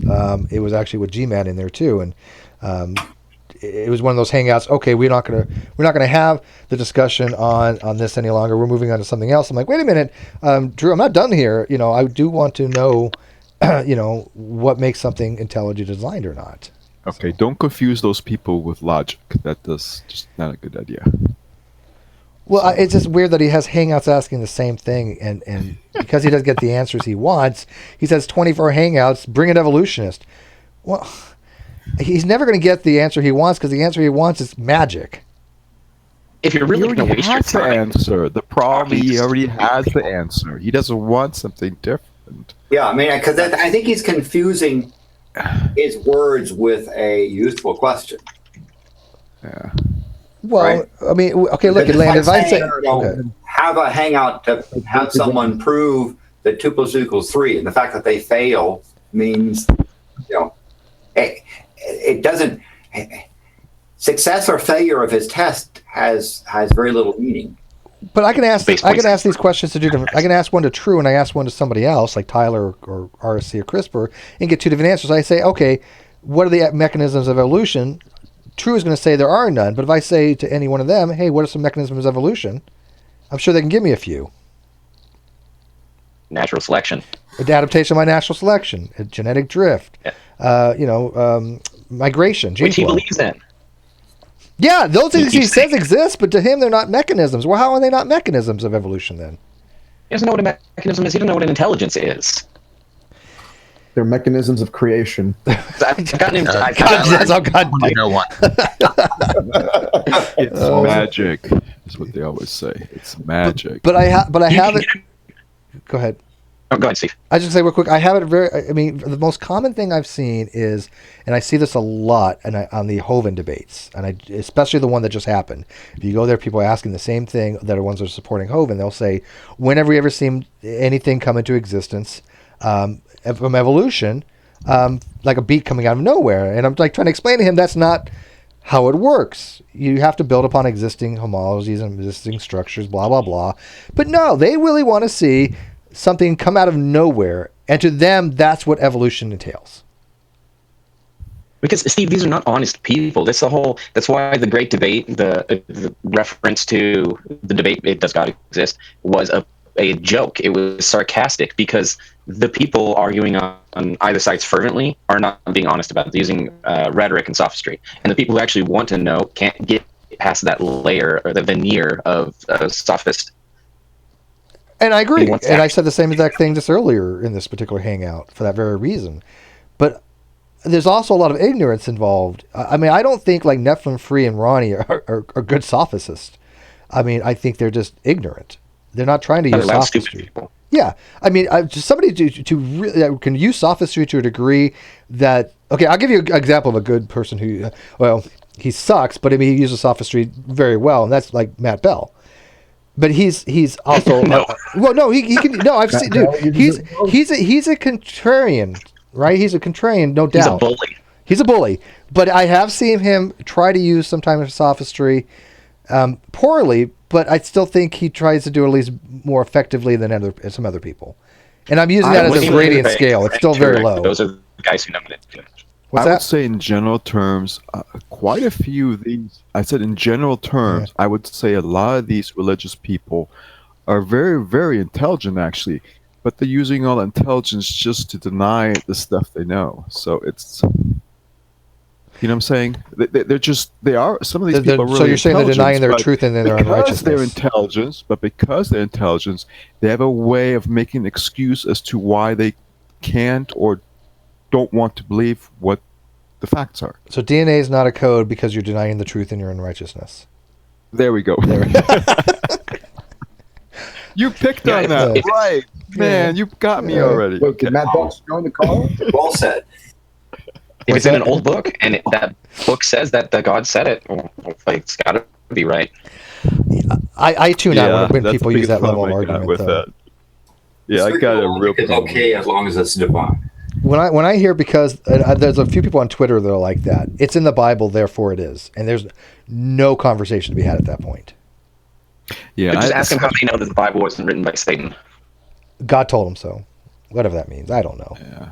Well, that would be Satan. As in the Bible. Satan is God. God is Satan. I had this yin, yang, one I don't know. guy. I had Well, Satan's like a one. character actor. He just dresses up as God or Jesus or Moses or Paul or whoever and inspires books. Hey, Inspired the I Vedas. got The this- book God. I had once this guy that was debating. I think it wasn't really a discussion. This guy, what he said was he saw this experiment being done by neurologists on psychedelic drugs, and he says because of that, it proves God. Okay. It's like I'm going, no, it proves that something imbalanced in the brain is causing you to think God exists. And he's Oh. like, didn't get it. Wait, Like, the way past- neurologist. I'm sorry. The neurologist there was were a on psychedelic neurologist, drugs, doing Yeah, experiments.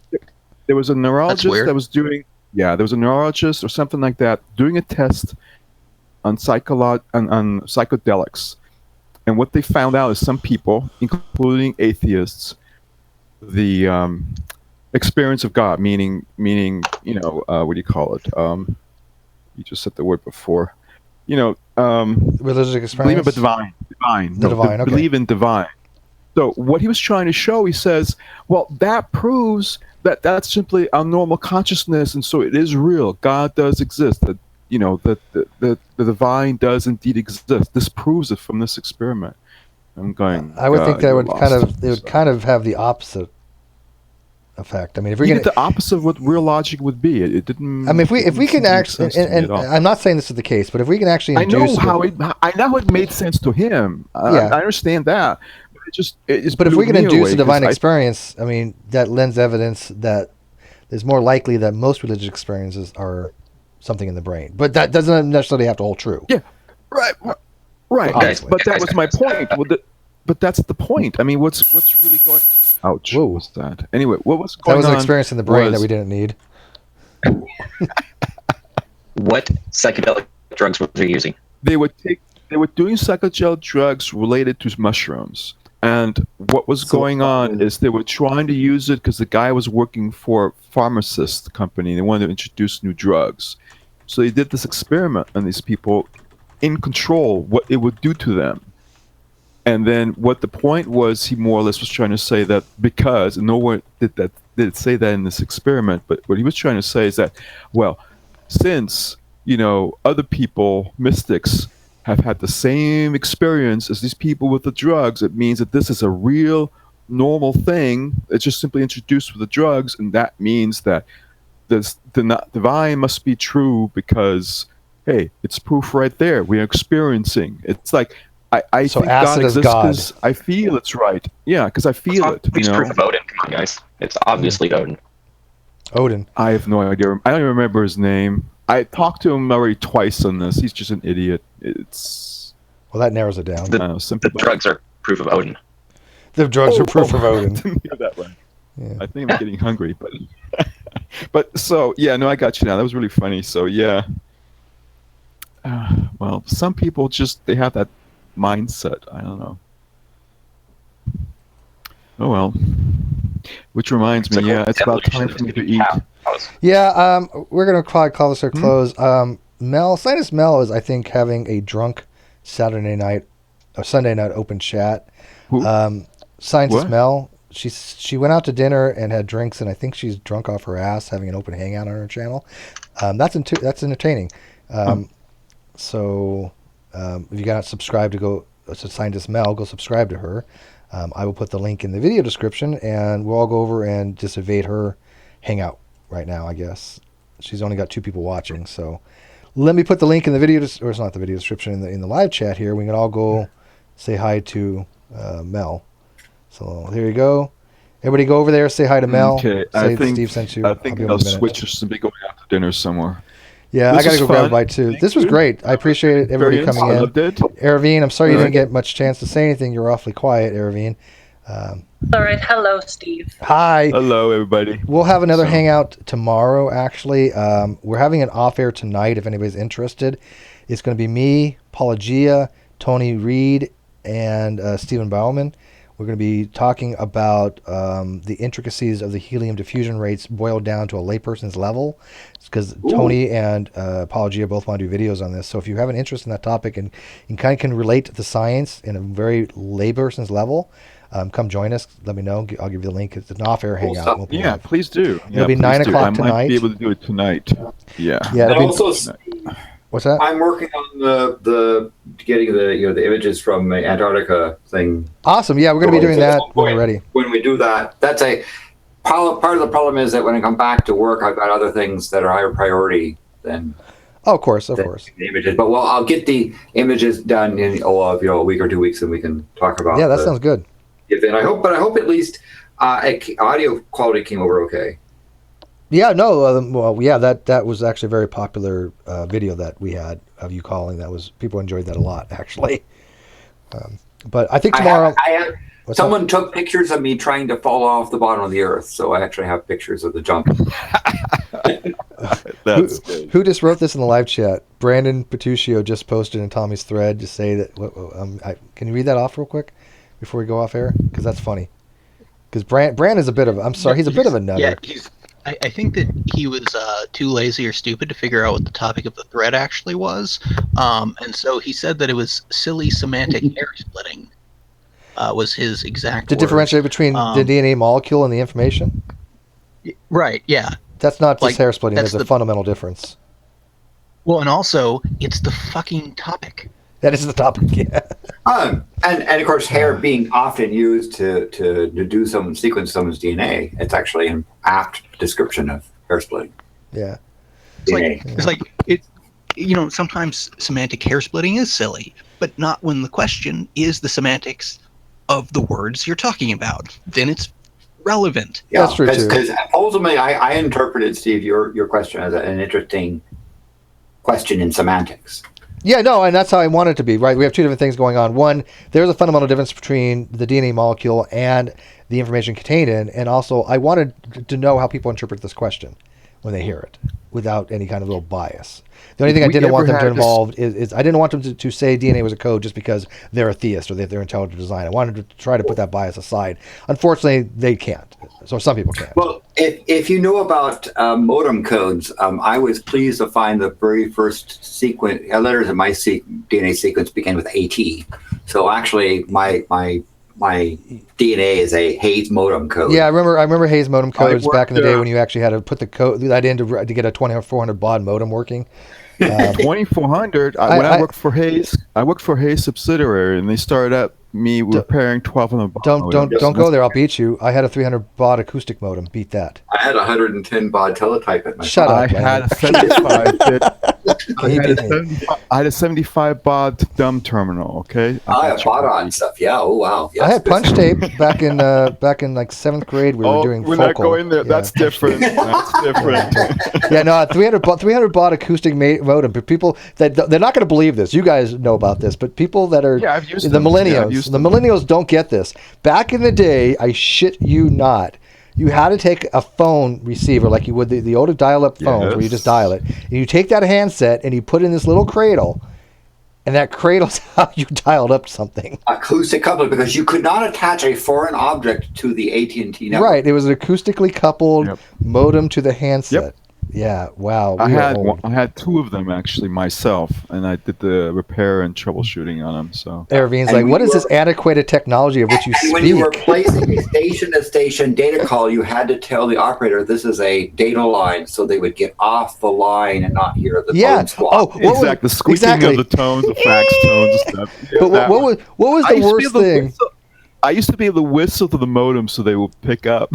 Yeah. Well, what was it? Okay, God, we're going down so many different tangents here. But one thing, what was the worst thing when you were on a BBS and your freaking parents picked up the fucking phone upstairs, knocked you off, or when you had remember the blue boxes when you can actually you produce that 440 hertz tone, and you can use it to like do weird things and get to the root. Anyways, but.